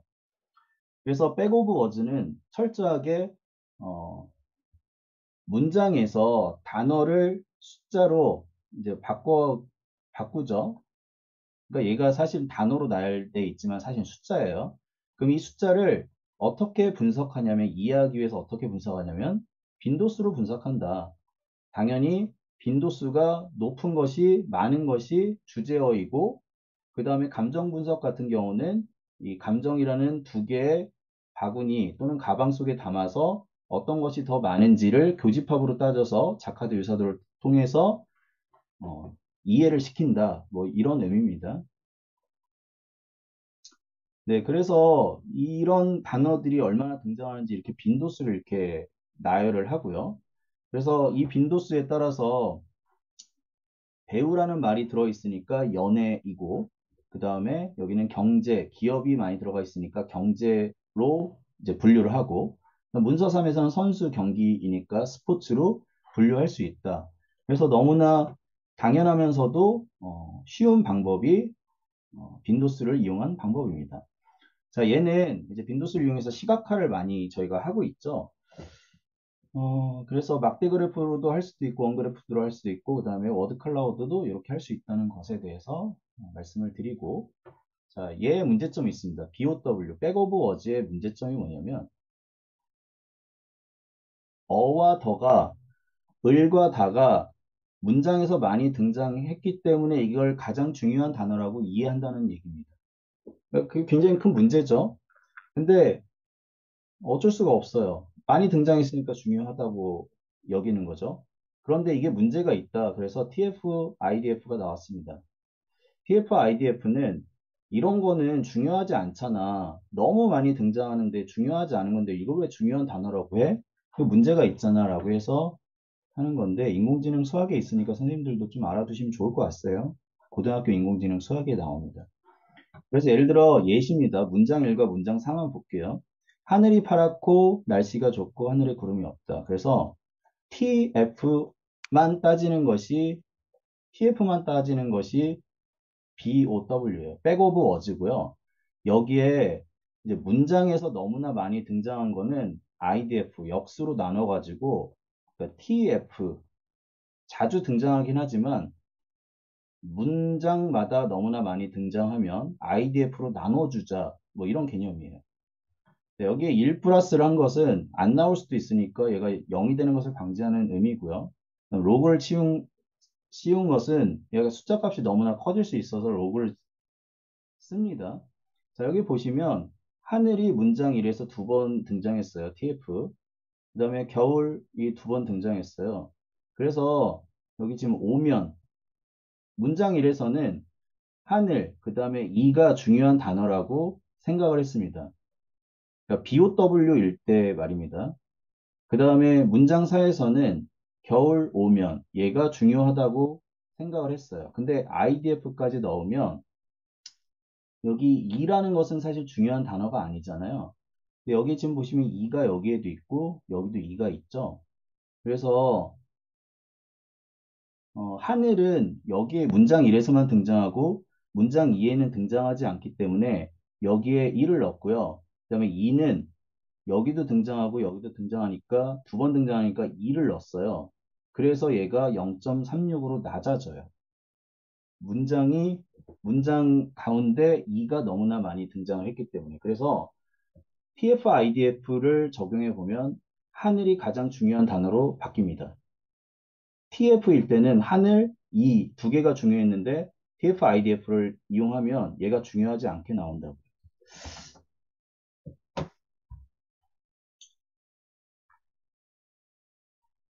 네, 요거 지금 워드 클라우드 넣으시면 이거 만들 수 있는 코드가 나오는데 한번 알아서 해보십시오. 그 다음에 이제 빈도수 기반 말고 의미론적 접근 방식도 굉장히 유명해요. 의미론적 접근 방법은 사실 기술적 접근 방법도 있고요. 얘가 이제 제대로 작동을 하기 위해서는 사실 언어학과 이제 같이 콜라보레이션을 해야 됩니다. 그래서 사실 언어학과 그 다음에 딥러닝 기술이 같이 조화롭게 개발이 돼야 이제 자연어 처리의 기술이 엄청나게 향상이 됩니다. 의미론적 접근 방식은 먼저 이제 문장이 있으니까 이런 문장이 있으니까 이 문장을 단어별로 이렇게 나누자. 이게 형태소 분석이고요. 첫 번째 형태소를 분석을 하고 그 다음에 이 형태소로 분석해서 낱낱의 단어. 그러니까 낱낱의 단어는 당연히 아까 전에 말씀드린 BOW라고 하는 Back of Words의 개념처럼 낱낱의 단어로 이렇게 나열이 되어 있을 거잖아요. 이것이 낱낱이 어, 형태소 분석을 한 다음에 이 구슬처럼 되어 있는 이 단어들의 문법적인 관계를 파악하고요. 문법적인 관계가 잘 파악이 되면 이게 성능이 향상된다고 합니다. 이 부분은 언어학의 도움을 많이 받아야 되겠죠. 그런 다음에 개체명 분석을 합니다. 이 개체명은 이 단어가 뭐고, 이 단어가 뭐고, 이 단어가 뭔지 각각의 단어별의 의미를 파악하는 과정이라고 생각하시면 됩니다.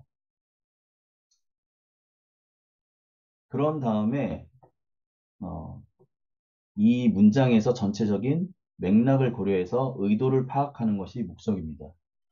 그러니까 무슨 얘기냐면 다시 말씀을 드리면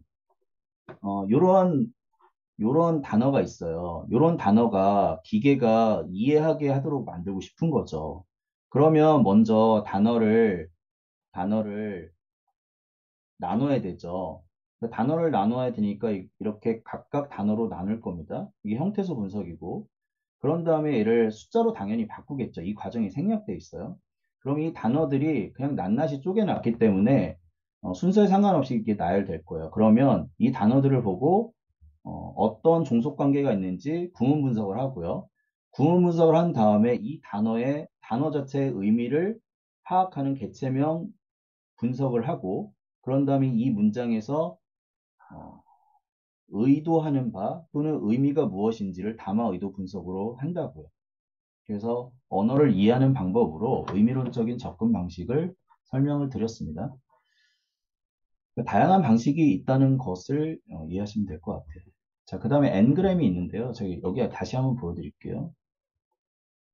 여기 지금 보여드리면 제가 TF-IDF 설명했고 Bag of Words 설명했죠. 그 빈도수 기반. 의미론적 접근 방식으로 이 방법에 대해서 설명을 드렸습니다. 그 다음에 통계적 기반으로 N그램이 있는데요. 이 N그램이 쉬우면서도 굉장히 성능이 좋아요. 그래서 좀 이해하시면 좋을 것 같아서 잠깐 넣어놨습니다.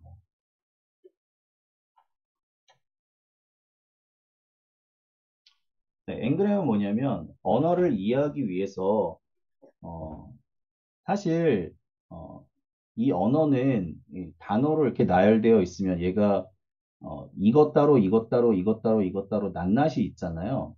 그런데 이 다음에는 무엇이 등장하고 이 다음에 무엇이 등장하고 이 다음에 무엇이 등장하는 것을 파악하는데 엔그램이 좋습니다. 만약에 N1이라면 이렇게 하나씩 이렇게 파악을 하고요. 그 다음에 N2라면 this is 두 개를 가지고 어를 그 다음에 나올 단어를 판단을 하고요. N23이면 this is 어를 가지고 그 다음에 나올 단어를 판단을 합니다. 그러니까 this is a, 그 다음에는 this is a sentence 세 개를 가지고 그 다음에 나올 것을 판단하고 sentence 그 다음에 뭐 두 개 단어가 있으면 이 두 개를 가지고 그 다음에 나올 단어를 판단하는 방식이 N3 방식이고요. 그래서 어, 묶어가지고 그 다음에 나오는 단어를 파악을 한다를 이해하시면 됩니다. 그 다음에 딥러닝 방식인데 이 딥러닝 방식이 설명할 게 많아요. 이게 교과서에 있는 내용인데요. 이게 좀 잘못되어 있어요. 그래서 제가 이걸 오늘 발견했는데 이게 이거고요. 그 다음에 이게 이겁니다. 아마 여기 어, 홈페이지에 올라갈 건데 이렇게 잘못되어 있다는 걸 좀 이해해 주시고 지금부터 딥러닝의 방식에 따라서 이것을 대부분 좀 설명을 드리도록 할게요. 네, 지금 아직 두 가지 중에서 두 번째 걸 하고 있다는 사실을 알려드립니다. 지금 언어 이해를 하고 있고요. 언어 이해에서 단어를 숫자로 바꾸는 방식이 중요하다고 했고, 그 다음에 모델을 이용하는 방식이 있다고 했는데, 숫자로 바꾼 다음에 이제 모델을 어떤 걸 사용할까에서 지금 딥러닝 방식에 대해서 설명을 드리는 겁니다.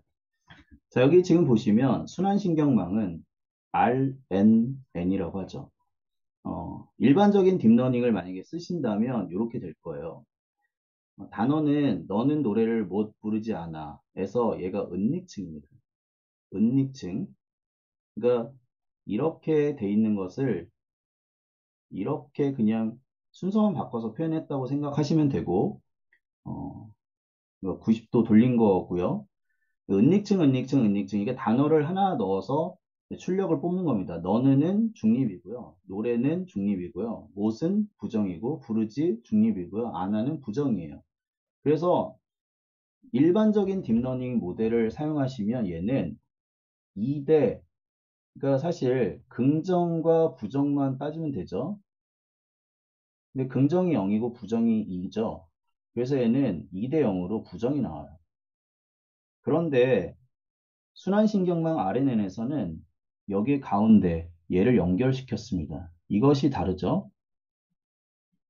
그러면 너는은 중립이지만 너는과 노래를 합친 얘는 중립이고 너는 노래를 못 부정이고 너는 노래를 못 부르지 부정이고 여전히 너는 노래를 못 부르지와 아나가 합쳐진 녀석은 못과 아나가 합쳐져서 긍정으로 바뀌어요.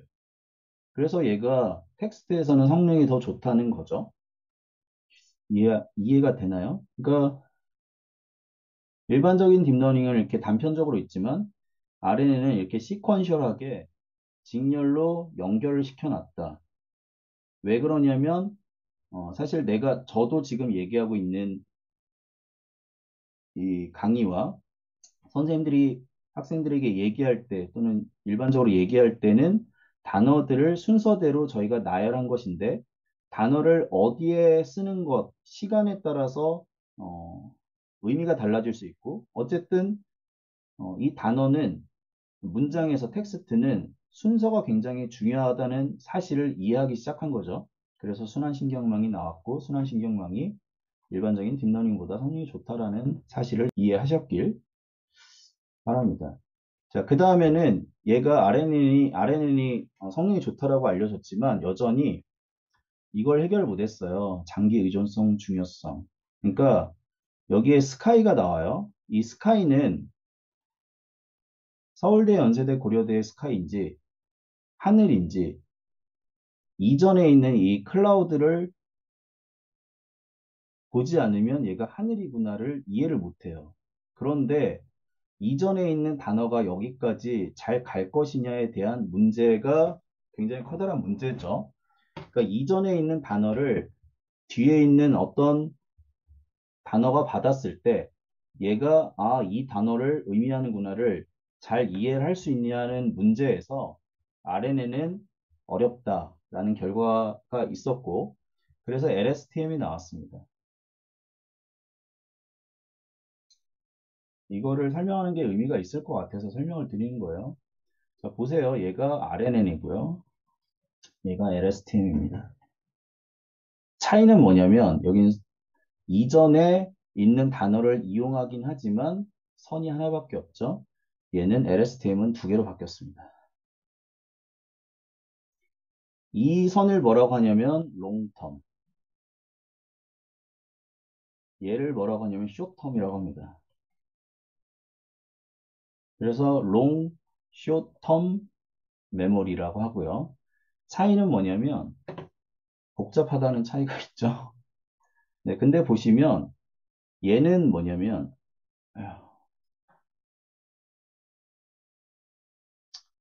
얘는 뭐냐면요.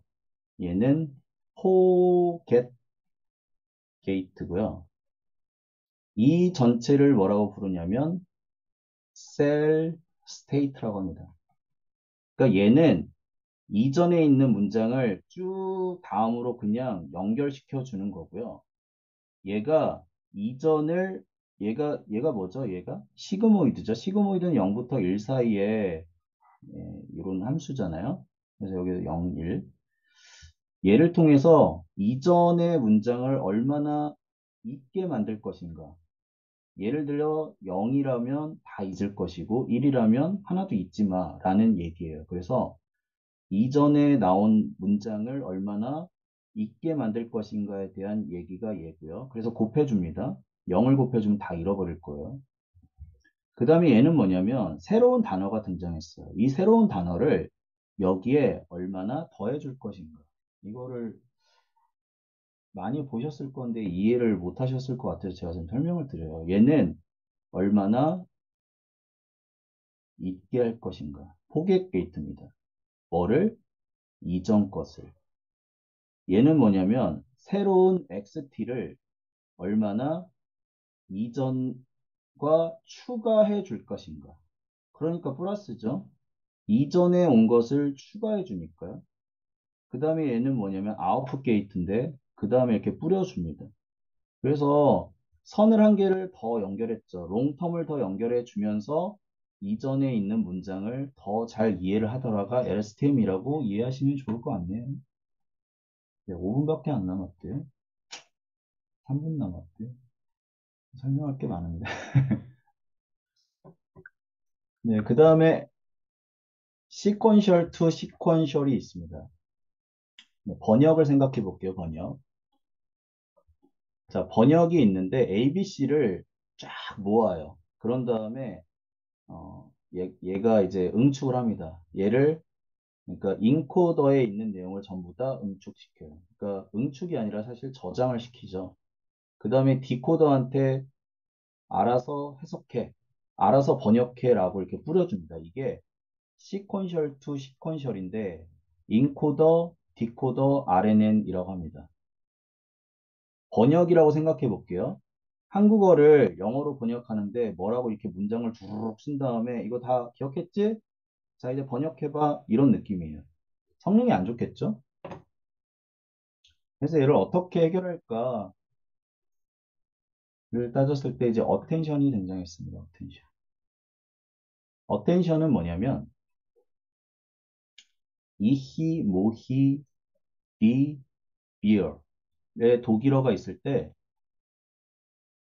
이거를 I like a beer를 이제 영어 문장으로 번역을 할 때 아니 이거 비어를 그러니까 비어 번역할 때 이 비어가 얘가 좀 더 이렇게 그러니까 뭔가 이렇게 인코더에서 디코더로 이렇게 될 때 인코더에서 한 방에 그냥 여기다 다 저장시켜서 네가 알아서 해가 아니라 디코더에서 I를 번역할 땐 이희가 좀 같이 한 번 더 좀 작동을 해주고 그다음에 이거는 이거 할 때 하고 그다음에 이거는 이거 할 때 좀 하고 비어 할 때 비어에 좀 더 도움을 주게 하는 방법 없을까?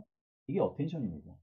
그러니까 번역할 때 한 번 더 집중해서 인코더에 있는 내용을 디코더 할 때 사용하자. 이게 어텐션이고요. 이게 굉장히 성능이 좋았습니다. 그래서 나온 게 이걸 이용해서 이제 나온 것이 이제 트랜스포머인데 이것만 설명드리고 마칠게요. 트랜스포머는 아까 전에 계속 설명드렸던 것은 번역인데 번역의 인코더, 디코더 이런 방식의 시퀀셜 방식이죠. 시퀀셜 방식은 속도가 당연히 느립니다. 얘를 획기적으로 병렬 방식으로 바꾼 것이고 그래서 시퀀셜한 RNA 구조는 지금 이제 더 이상 사용되지 않고 병렬화 시켜서 이걸 성능을 높인 겁니다. 이 트랜스포머의 모델 이름이 Attention is all you need고요. 이 논문 제목은 비틀즈의 노래 All You Need Is Love에서 따왔습니다. 그러니까 굉장히 재밌게 만든 거고요. 이 사람들이 이제 이 사람이 제일 저자인데 이 사람들은 지금 다 구글에서 나와서 개인 사업을 하고 있고요. 지금 가장 잘 나가는 사람들입니다. 그래서 트랜스포머는 사실 GPT의 아버지죠. 얘는 성능이 가장 좋고 가장 훌륭합니다. 일단 제가 지금 언어 이해까지 마친 것 같고요. 내일 남은 부분에 대해서 뭐 설명을 드리고 그리고 제가 내일 할 수 있는 것을 이어서 하도록 하겠습니다. 저 여기서 마칠게요. 네, 수고하셨습니다.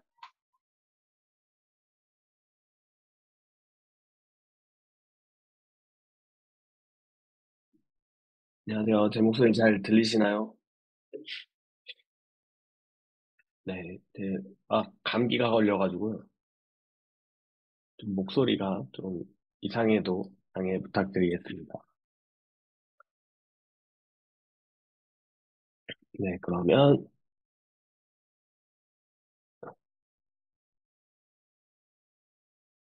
시작하도록 하겠습니다. 잘 보이시죠? 반갑습니다. 저는 둔원중학교 교사 정종우라고 하고요. 어, 올해, 올해 중학교 발령을 받았어요. 그래서, 제가 그동안에는 계속 고등학교에 있었습니다. 그래서, 중학교 선생님이 왜 인공지능 기초 고등학교 교과서를 집필했냐라고, 물음표가 있을 수도 있으신데요. 네, 그래서, 그래도 제가 계속 고등학교 때, 재직을 하면서 있었던 것을 바탕으로 집필을 했습니다. 저는 조금 일찍 인공지능 기초 수업을 시작을 했어요. 코로나 한 2019년도부터 인공지능 수업을 했거든요. 근데 다른 선생님이 하시는 걸 봤을 때는 너무 잘하시고 너무 대단하시고 근데 또 저도 저 나름대로의 이렇게 방향이 필요하다고 생각했는데 저는 좀 농어촌 인문계 학교 좀그 공부를 그렇게까지 잘하는 학교가 아니었어요. 학생들이 공부 잘하는 애들이 별로 없어서 좀 어떻게든 재밌게 하면 어떨까라는 생각이 들어서 그런 위주로 좀 많이 했고, 그러다 보니까 좀 프로젝트를 많이 하게 됐어요, 학생들이요. 그래서 이번 인공지능 기초 4단원에서도 인공지능 프로젝트 단원을 맡아서 두 가지 프로젝트를 진행을 했습니다. 네. 그리고 저는 2015 개정교육과정 인공지능 기초교과서의 심의위원을 했었습니다. 그래서 8종, 2015에는 8종의 교과서가 있었고 나중에 한 권이 더 들어왔어요. 그래서 총 9종인데요. 8종의 인공지능 기초 교과서를 보면서 조금 아쉬운 거는 이렇게 좀 처음부터 끝까지 제대로 된 인공지능 프로젝트가 있는 좀 깊숙이 학생들이 직접 인공지능을 실습해 볼 그런 프로젝트가 부족한 것 같다라는 생각을 했어요. 그래서 내가 만약에 인공지능 기초를 집필한다면 진짜 제대로 된 프로젝트 단원, 프로젝트를 하나 하면 좋겠다라는 생각을 갖고 있었어요. 또 그러던 와중에 시마스와 작업을 하면서 제가 제일 원하는 단원을 맡았고 그거에 대한 이 단원을 설명을 드리도록 하겠습니다. 설명에 앞서 원래 그 식사할 때도 에피타이저라고 하잖아요. 그래서 제가 약간 이 교과서에 에피타이저 같은 부분이 있어요. 바로 부록입니다. 부록에 보면 이렇게 활동 지금 4죠. 여러 가지 활동이 있습니다.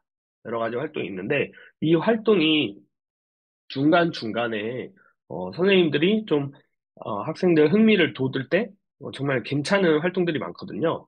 그래서 이것도 이용해 하셨으면 좋겠어요.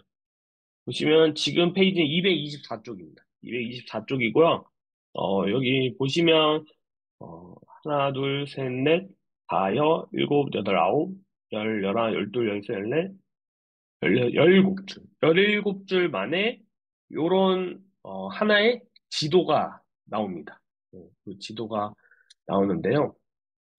이게, 1900, 1854년에 영국 런던 소 지역에 있었던 실제 이야기예요. 그래서, 콜레라가 주기적으로 창궐을 하는데, 외과 의사 존 스논이 직접 돌아다니면서 환자의 집을 체크한 겁니다. 여기 보시면. 그리고 가장 가까운 펌프 번호로 색깔을 나눴어요. 그러니까 뭐가 제일 문제죠? 저기 빨간색이 가장 문제로 보이시나요? 네. 그래서 저게 네, 그렇게 해서 해결을 했다. 저 펌프가 문제가 있었다고 합니다. 코렐레라가 있어가지고. 아니면 제가 좀 더 자세히 보여드릴게요. 그래서 네, 여기 보시면 네, 이렇게 1952년에 영국 소호 지역의 사건이고요. 콜레라가 발병했어요. 그래서 데이터를 했습니다. 그래서 여기 요 런던 소호 지역의 브로드 스트레이트에 있는 이 펌프에는 물맛이 좋기로 유명해서 또 멀리서 물을 기르러 가져갔대요. 네. 그래서 이렇게 폐쇄를 하고, 그다음에 물에서부터 이렇게 전염이 됐다라는 것을 알 수 있습니다. 예전에는 이런 질병들이 다 공기로만 무조건 옮긴다고 생각했대요. 그게 바로 미아즈마 이론입니다. 이게 틀렸구나라는 것을 알게 됐고, 그 다음에 이를 통해서 영국 대수도 공사가 일어났고, 지금도 일부분이 남아있다고 합니다. 그때 워낙 콜레라로 죽은 사람이 많아가지고 제대로 고쳐가지고 지금도 하수도를 쓰고 있다고 합니다. 그래서 좀 이렇게 흥미로운 열 몇 줄의 코드로도 이런 이게 1854년에 비지도 학습 예시입니다. 비지도 학습 예시고 어, 우리가 기계학습의 가장 기본적인 걸 알려면 선형의 회귀 분석을 알아야 돼요.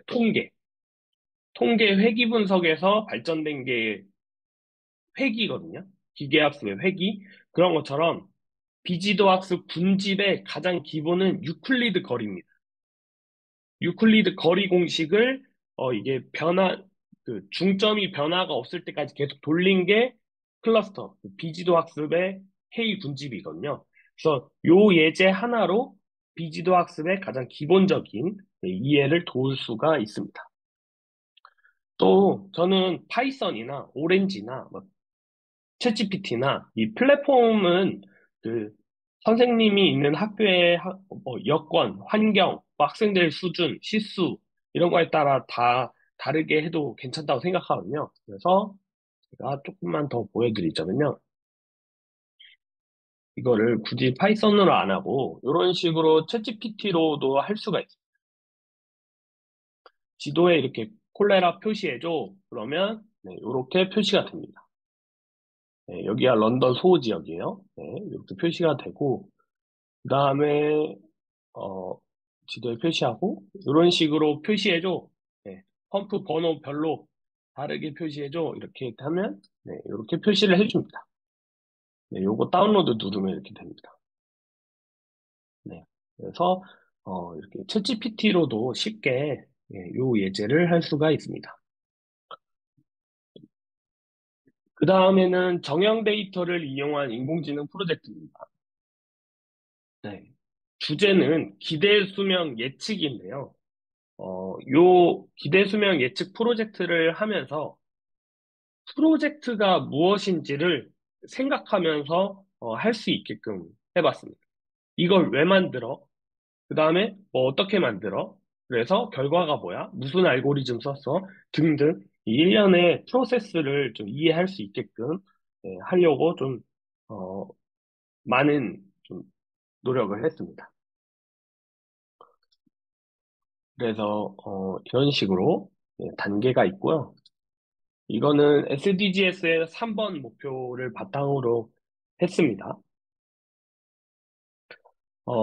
케글에서 갖고 오긴 했지만, 원래 데이터의 출처는 WHO, 즉, 세계보건기구에도 그 밑에 데이터를, 이건 공공 데이터라고 하는 게 맞겠죠? 공공 데이터를 제공하는 기관이 있어요. 거기서 나온 그 라이프 익스펙턴시라는 그런 데이터입니다. 그래서 데이터를 업로드하고 그다음에 이렇게 데이터를 살펴보면요. 나라 이름, 그다음에 연도, 그다음에 이거는 개발도상국인지 선진국인지를 나타냅니다. 그다음에 기대 수명, 그다음에 뭐 어른 사망률, 유아 사망률, 뭐 야인 정도, 그다음에 자원 소득에 의한 수입, 그다음에 교육 수준 등등 되게 다양한 국가의 지표가 나와 있습니다. 그래서 총 2,938개의 데이터고 22개의 속성이 있습니다. 그래서 이 데이터만으로도 그냥 저는 데이터 분석이나 인공지능 프로젝트에 있어서 이 데이터의 퀄리티가 되게 중요하다고 생각을 하거든요. 그래서 이렇게 좀 괜찮은 데이터를 하나만 수집을 하더라도 이 데이터 분석 프로젝트를 하거나 인공지능 분석 프로젝트를 할 때 뭐 50%는 성공했다고 볼 수가 있다고 생각합니다. 네. 그래서 이렇게 결측치가 있어요. 결측치가 있고 결특지에서 가장 쉬운 방법은 삭제하는 방법이죠. 결특지 처리도 하고요. 그 다음에 뭐 이렇게 문자를 약간 숫자로 바꾸기도 하고요. 그 다음 시각화를 통해서 데이터 분석을 한번 해볼게요. 그래서 뭐 기대 수명이 75세 정도가 제일 많고 급격히 가라앉습니다. 그래서 보면 우리가 초등학교 때 뭐 미래에는 뭐 200살, 300살, 뭐 1000살 평생 사는 사람이 생길 거라고 하지만 이 공을 뛰어넘는 그런 반전은 없을 것 같아요. 뭐 예를 들어서 우리가 한 200살, 300살 이렇게 살 아무리 시간이 지나도 그렇게는 변하지 않을 것 같은. 예. 그러니까 90살에 점점 가까워질 것 같아요. 기대 수명이 가까워지지만 그거를 뛰어넘는 엄청난 한 200살, 300살 넘는 그런 기대 수명은 예측하기 힘들 것이라 보이고요. 그 다음에 이게 소아마비 접종률이라고 합니다. 그래서 아직도 소아마비 접종을 20%도 안 하는 이런 나라가 많습니다.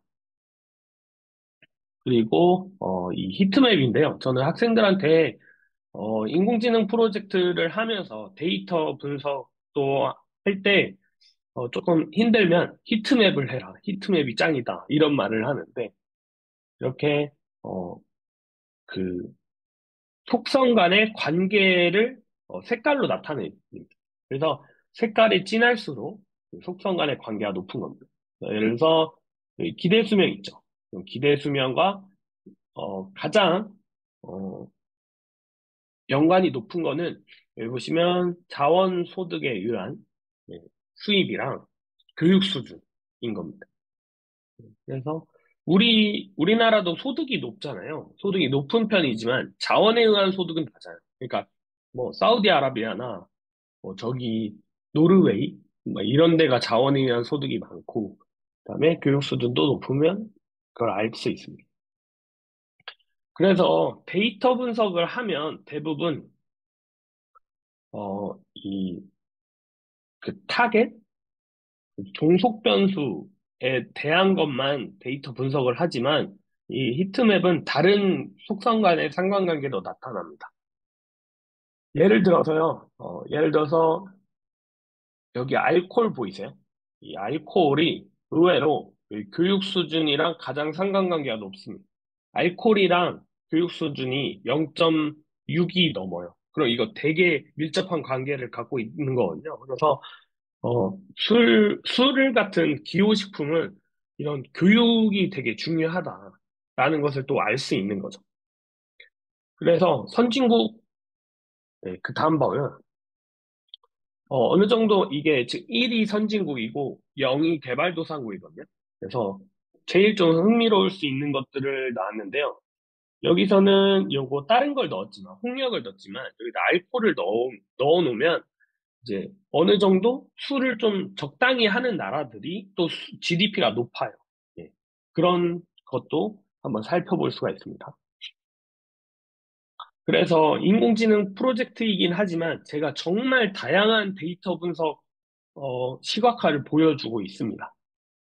그다음 뭐 바이올린 플롯도 있어서 네, 이렇게 보시면 개발도상국은 어, 그 기대 수명이 최저가 한 40살 정도가 되고 평균이 70살이 안 돼요. 그렇죠? 근데 선진국은 거의 60 후반, 그다음에 평균도 80에 가깝죠. 그래서 인생 2회차 이러는데 오히려 우리는 선진국에 태어난 것만으로도 이렇게 두 번, 다른 나라에 비해서 두 번을 산다고도 볼 수가 있습니다. 그래서 여러한 데이터 분석을 바탕으로 예, 이렇게 정리를 하면 데이터 분석이 되고 이런 데이터 분석을 통해서 자원 수입에 의해서는 이렇고 교육 수준에 의해서는 이렇고 뭐 이런 경향성을 바탕으로 인공지능 예측을 합니다. 그래서 이렇게 트레이닝 테스트로 나누고 학습을 해주는데 기계 학습에서 가장 간단한, 가장 기본이 되는 알고리즘인 이 선형 회귀를 불러와서 학습을 하고요. 그다음에 기울기와 절편을 확인할 수도 있습니다. 그리고 R2를 보면 한 80%, 79% 정도, 80%에 가까운 정확도로 기대 수명을 예측하는 인공지능을 만드는데요. 80%라고 하면 되게 낮은 정확도일 수 있어요. 되게 낮은 정확도일 수 있지만 실제로 테스트를 하면 되게 잘 맞춰요. 네. 이렇게 테스트를 실제로 해보면 실제가 69살인데 뭐 73살 이거는 한 4.5살로 차이가 좀 큰데 이렇게 한 10개, 20개 보면 한 2살? 예, 2살 플러스 마이너스 2살 정도로 기대 수명을 예측하는 인공지능을 만들 수가 있습니다. 그 다음에 그 하나에 대해서 아까 여기 보시면 가중치와 평양이 있잖아요. 요거를 실제로 시각화하는 거를 좀 더 알아보기 위해서 하거든요. 그래서 이렇게 해서 시각화를 했습니다. 그러면 이건 스쿨링에 대한 이 가중치와 편향에 대한 시각화를 한 겁니다.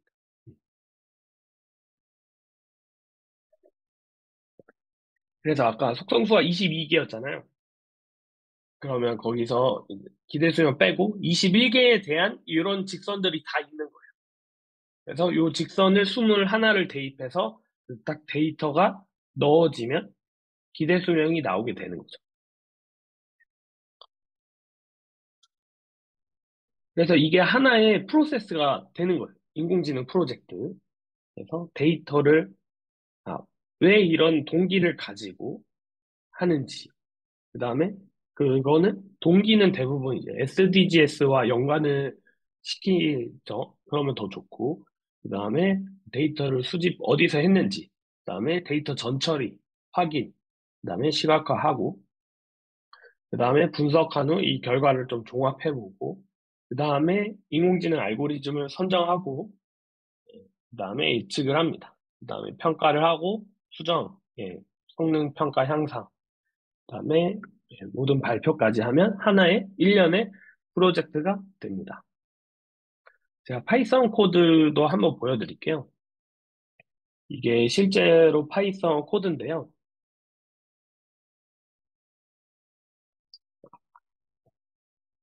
다른 선생님들이 저보다 더 꼼꼼하시거든요. 다른 선생님들이 더 꼼꼼하고 진짜 열심히 하시는데 저도 이렇게 열심히 했어요. 저는 교과서 또 열심히 했지만 이런 콜앱 같은 것도 되게 열심히 했거든요. 이런 식으로.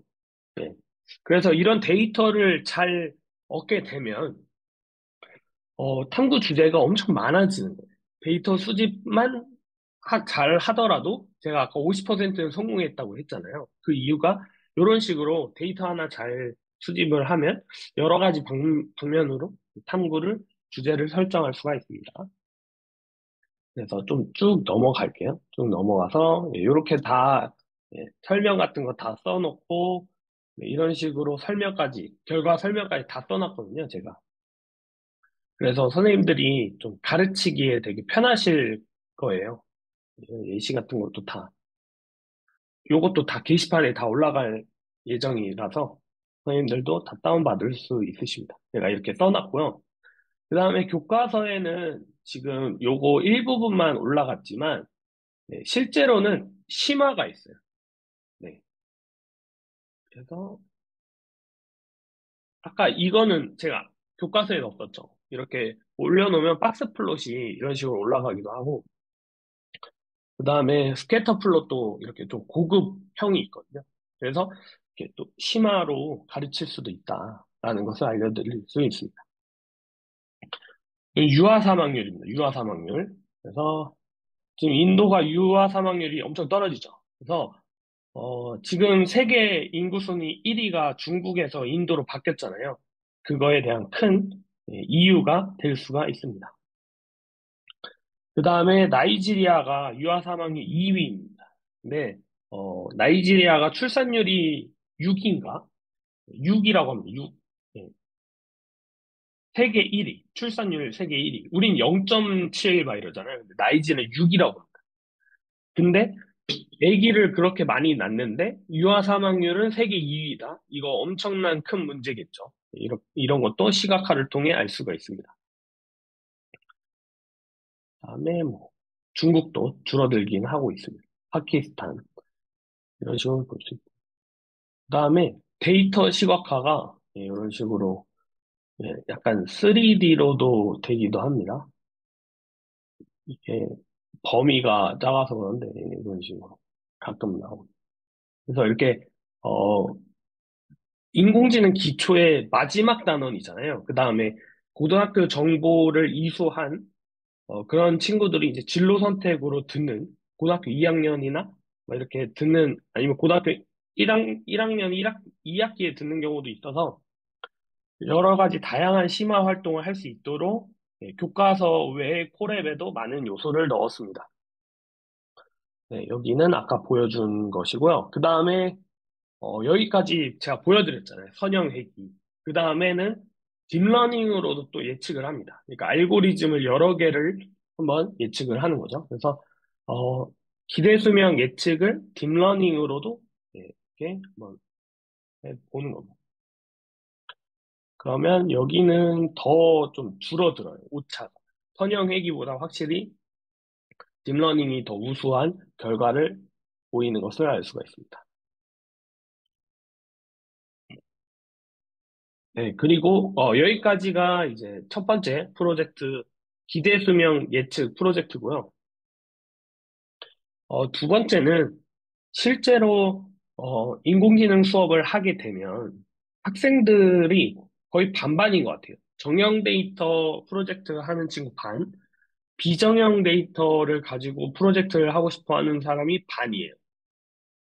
네, 특히 이미지로 학생들이 프로젝트를 많이 하고 싶어 하는데요.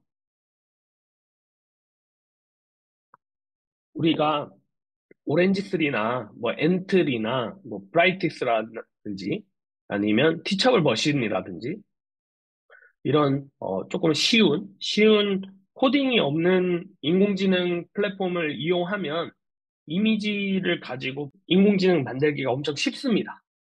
이거는 그 CNN 이미지를 구성하는 그 작업을 하나의 그냥 함수처럼 만들어놔서 그래요. 하나의 기능처럼 만들어놔서 그래요. 하지만 파이썬으로 할 때는 어렵거든요. 그래서 어, 인공지능 기초의 마지막 단원, 마지막 프로젝트는 학생들이 가장 원해하지만 학생들이 조금은 어려워하는 어, 이미지 데이터로 학습하는 프로젝트를 가져왔습니다. 물론 좀 어렵긴 하지만 마지막 단원이고 그 다음에 제가 생각할 때는 그 시중에 있는 많은 인공지능 책 있죠. 그런 인공지능 책이나 뭐 블로그에 있는 어떤 글들보다도 이미지 인공지능 파이썬 실습 예제 중에 가장 쉬운 예제가 아닐까라는 생각을 해요. 예. 요게 이미지 그 파이썬 프로그램 자체가 어렵지만 그래도 그것 중에 제일 쉬운 예제로 제가 만들었다라는 것을 좀 참고해 주시면 좋을 것 같습니다. 마찬가지로 프로젝트, 이 프로젝트를 하게 된 동기는 SDGs와 연관이 돼 있고요. 요즘에 기후변화 때문에 엘니뇨가 심해지고, 그래서 산불이랑 홍수가 많아진다고 합니다. 유럽에서는 전례 없는 홍수가 날 때, 캘리포니아 주에서는 전례 없는 산불이 나고 있고, 예, 이런 식으로, 호주에도 엄청 큰 물이 나와가지고 헬리콥터로 막 당근 뿌리고, 야생동물 살리려고. 그런 것처럼, 이 자연적인 큰 산불을 인지하기 위해서 이미지를 통해 산불을 판별하는 그런 인공지능을 만드는 게 요번에 프로젝트입니다. 이미지 프로젝트에서 데이터 수집은 직접 할 수가 있기 때문에 또 좋은 것 같아요. 학생들이 원하는 이미지 프로젝트를 위해서 뭐 데이터를 가져온다. 예를 들어서 내가 은하 분류하는 인공지능을 만들고 싶다. 그러면 그냥 구글에 이렇게 나선 은하, 타원 은하 이런 식으로 은하를 쳐서 다운받을 수가 있잖아요. 데이터를 직접 수집하기가 편하다는 장점이 있습니다. 직접 모아도 되지만 또 이렇게 제가 쓴 데이터를 올려놓기도 했습니다. 그 다음에 이 프로젝트는 이 데이터를 구글 드라이브에 올려놓고 콜앱에서 구글 드라이브를 연결하는 방식으로 데이터를 가져옵니다. 그래서 구글과 연결을 하고요. 그 다음에 그 경로를 설정을 합니다. 그래서 구글 드라이브에 이렇게 이미지, 그 산불이 아닌 이미지와 산불 이미지를 넣고 그 다음에 그거를 연결을 하는 거죠. 그 경로를 통해서 연결을 합니다. 네, 그래서 이걸 경로를 통해서 산불 이미지와 산불이 아닌 이미지를 불러오게 되는 겁니다. 콜앱으로. 그 다음에 원래는 여기 보시면 BGR입니다. BGR인데 이거를 RGB, 우리가 잘 아는 레드, 그린, 블루로 바꿔줍니다. CV2를 통해서 바꿔주고요. 이게 이미지 데이터 전처리가 되겠죠. 그 다음에 이렇게 시각화를 합니다. 그러면 이렇게 산불 이미지를 확인할 수가 있습니다. 그 다음에는 산불이 아닌 이미지도 한번 시각화를 해보고요.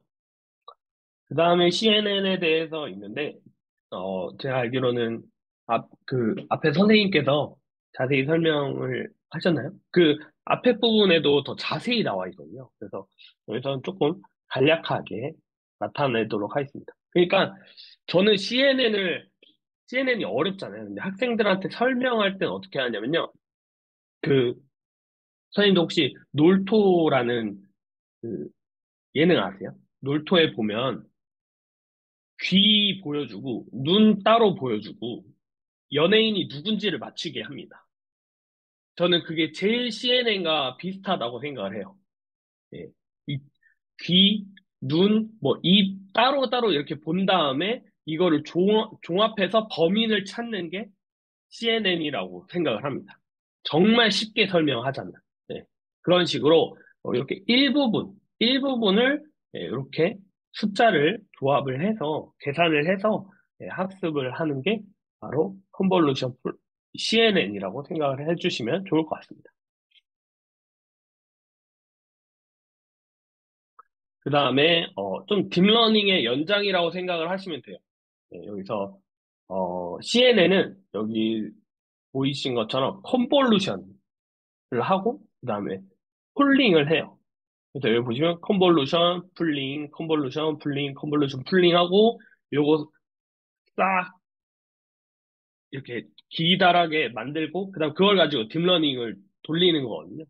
그러면 요게 모델입니다. 이 부분을 이해하기가 어려워서인데 아까 말씀드렸지만 이 귀 따로 눈 따로 그래서 그 놀토에서도 귀 따로 눈 따로 입 따로 보여줬는데 어떤 게스트가 정답을 수지라고 했어요. 근데 알고 보니까 정답이 누구였는지 아세요? 박나래였습니다. 그런 식으로 되게 웃긴 그런 일이 있었는데 이거를 조금만 이해를 하면 애들도 항상 선형외기, 딥러닝 뭐 이런 기계학습 알고리즘에서 또 하나의 진보를 할 수 있다고 생각합니다. 정형 데이터만 주로 다루다가 이 CNN을 이해하고 이 이미지 프로젝트를 하면 학생들도 하나의 좀 레벨업이 되지 않나라는 생각을 합니다.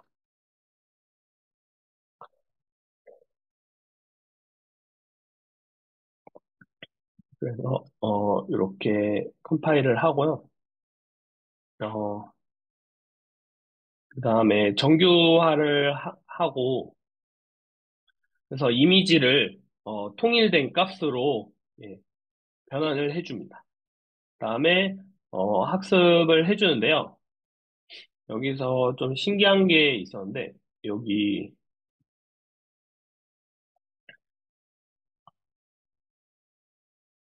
보시면 뭐 요런 매개 변수 있죠. 요런 매개 변수가 뭐 곱해서 몇이랑 똑같이 나와야 되고 막 이런 것들이 있거든요. 이런 게 되게 CNN 했을 때 오류가 왜 나지? 라고 했을 때 좀 그동안의 딥러닝이나 기계학습과는 좀 다른 오류 유형들이 있어요. 그래서 이런 것들을 좀 조심하시면 좋을 것 같고, 다른 이미지를 갖고 와서 돌린다면요. 그래서, 네, 하고, 테스트도 할 수 있게 하거든요. 테스트는 좀 생성형 AI로 했어요. 요즘에 뭐 코파일럿이나 뭐, 그 챗GPT나 이런 걸로 생성형 이미지 쉽게 만들 수 있잖아요. 그래서 요 이미지를 한 결과, 네, 아까 했던 거를 똑같이 하는 거죠. 400, 400으로 만들고, 그 다음에 그 정교화까지 다 하고, 그 다음에 예측하니까 산풀로 나옵니다. 그래서 산풀을 예측하는 그 이미지 인공지능을 만든 겁니다. 그래서 여기뿐만 아니라 데이터 편향성, 성취 기준에 보면 데이터 편향성에 관련된 게 언급이 돼 있거든요. 그래서 제가 한번 요 빨간색 건물을 넣었거든요. 그랬더니 산불로 나왔습니다. 그러니까 데이터 편향성이 있는 거죠. 빨간색이 많으면 무조건 산불이다. 그래서 더 알아보기 위해서는 심화활동에서는 얘를 RGB로 학습하는 게 아니라 흑백으로 학습을 합니다. 요렇게. 예. 그러면 논 파이어가 나옵니다. 신기하죠? 그래서 이렇게 데이터 편향성까지도 심화 활동으로 해결하는 겁니다. 그래서 처음에도 말씀드렸지만 이 1년의 이 프로젝트 프로세스를 이해하시는 게 잘 이해할 수 있도록 하는 게 제가 이 단원을 집필하면서 제일 좀 공을 들였던 부분인 것 같아요. 네. 그래서 어, 산불 데이터 가져오고 이미지 만들고 그래서 산불 분류할 수 있는 인공지능을 만들고 그다음 마지막은 데이터 편향성 해결. 빨간색만 보면 산불로 판단을 하지만 이거를 흑백으로 학습을 했더니만 이게 해결이 됐다. 그리고 조금 더 학습을 많이 해주면 좋습니다. 네. 그러면 이것도 실제로 한번 콜앱을 볼게요. 이미지 같은 경우에는 어려우실 것 같아서 한 줄 한 줄 다 설명을 달았어요, 제가 진짜. 예, 한 줄 한 줄 다 달았고요. 그래서 이렇게 이미지를 구글 드라이브 링크로 경로로 호출을 하고요. 이렇게 산불 이미지가 있고 그다음에 화재 이미지가 있고 그다음에 화재가 아닌 이미지가 있죠. 이렇게 해서 CNN 그다음에 이렇게 학습을 하고 이미지 테스트를 했더니만 파이어 이미지로 나왔고요. 그다음에 데이터 편향성을 극복하는 것까지도 다 이렇게 담았습니다. 논파이어 이미지. 그래서 어려울 수도 있는데 제 생각에는 그 고등학교 정보를 이수하고 그다음에 인공지능 기초의 마지막 프로젝트면 좀 새로운 거 다른 데서는 배울 수 없는 것들을 하면 어떨까라는 생각에 이런 단원을 좀 집필하게 했고요. 이미지라고 해서 CNN 딱 들어오자마자 좀 겁이 날 수도 있지만 CNN 프로그래밍을 할 수 있는 제일 기초적인 아마 실습 예제가 되지 않을까라는 생각을 합니다. 그래서 진짜 오렌지3나 뭐 티처블 머신이나 이런 식으로 해서 이미지 인공지능을 엄청 많이 하는데 그런 교육 자료가 엄청 많지만 CNN을 제대로 아냐? 물음표가 달리는 것 같아요. 이미지 인공지능 교육 자료는 엄청 많지만 CNN을 가르치는 교육 자료는 많나? CNN을 진짜 이해할 수 있는 그런 실습 예제는 제대로 된 게 몇 개가 있을까라는 거기에서 출발을 해서 가장 필요한 그런 예제가 아닌가라는 생각을 했습니다. 네, 그래서 이렇게 두 가지 제 프로젝트를 집필을 했고요. 아까도 말씀드렸지만, 이 인공지능 프로젝트를 학생들이 좀 잘 했었으면 하는 바람이고, 어, 선생님마다 개인적으로 다 다르시겠지만, 저는 인공지능 기초를 배워서 제일 중요한 거는 나만의 내가 데이터를 수집해서 내가 직접 인공지능을 학습해서 그거를 만들 줄 알아야 된다고 생각을 합니다. 너, 뭐, 예를 들어서 지필평가가 또 내시는 선생님을 봤어요. 그래서 무슨 알고리즘은 뭐 기계학습일까요? 뭐, 어, 비지도학습일까요? 지도학습일까요? 뭐 이런 식으로 지필평가도 있지만 그런, 그런 거를, 지식을 이해하는 것보다는 제 생각에는 인공지능 기초라는 단원에서의 핵심은 내가 데이터를 수집해서 학습해서 직접 인공지능을 만드는 게 중요하다고 생각합니다. 그래서 그런, 어, 나만의 인공지능을 만들 수 있도록 도와주는 그런 단원을 만들어 봤습니다. 괜찮으셨나요? 벌써 또 딱 9시 1분 전이라서, 이렇게까지가 제 단원이고요. 네. 그리고 저는 이제 3월 1일자부로 교육부로 파견을 가게 됐어요. 그래서, 어, 사실 교과서도 집필을 하고, 그 다음에 여러 강의도 하면서,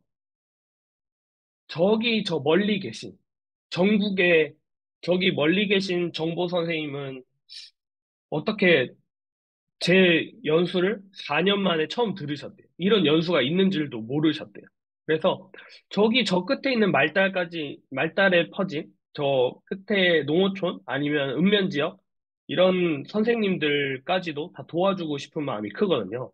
그래서 잠시지만 이제 교육부 학교 교수학습 혁신과에 가서 소프트 AI 담당을 할 예정이에요. 그래서 이제 선생님들을 도와준, 이제 학생 수업이 아니라 선생님을 도와드리러 이제 가는데요. 그래서, 이 교과서뿐만 아니라, 또 다른 것도 선생님들이 정보 교육하시면서 필요한 거 있으시면 언제나 저한테 연락 주시면 제가 물심양면으로 다 도와드리도록 하겠습니다. 그러면, 네, 예, 그쵸. 예, 이거는 또 PPT, 수업 PPT 같은 것도 다 올라가 있고요. 콜앱도 다 제공을 합니다. 제 연수는 이것으로 마무리하도록 하겠습니다. 선생님들, 어, 유익하셨나요? 아, 예, 죄송합니다. 제가 몸 관리를 잘했어야 되는데, 마지막 동아리를 하는데, 아이들이 마지막으로 축구하자고 해가지고, 또 꼬드김에 넘어가지고 축구 한번 하다가 감기를 세게 걸려가지고, 네. 그래서 요거 선생님이 얼마나 만족해하셨는지 저도 궁금하거든요. 그래서 만족도 조사 한번 해주시면 감사하겠습니다.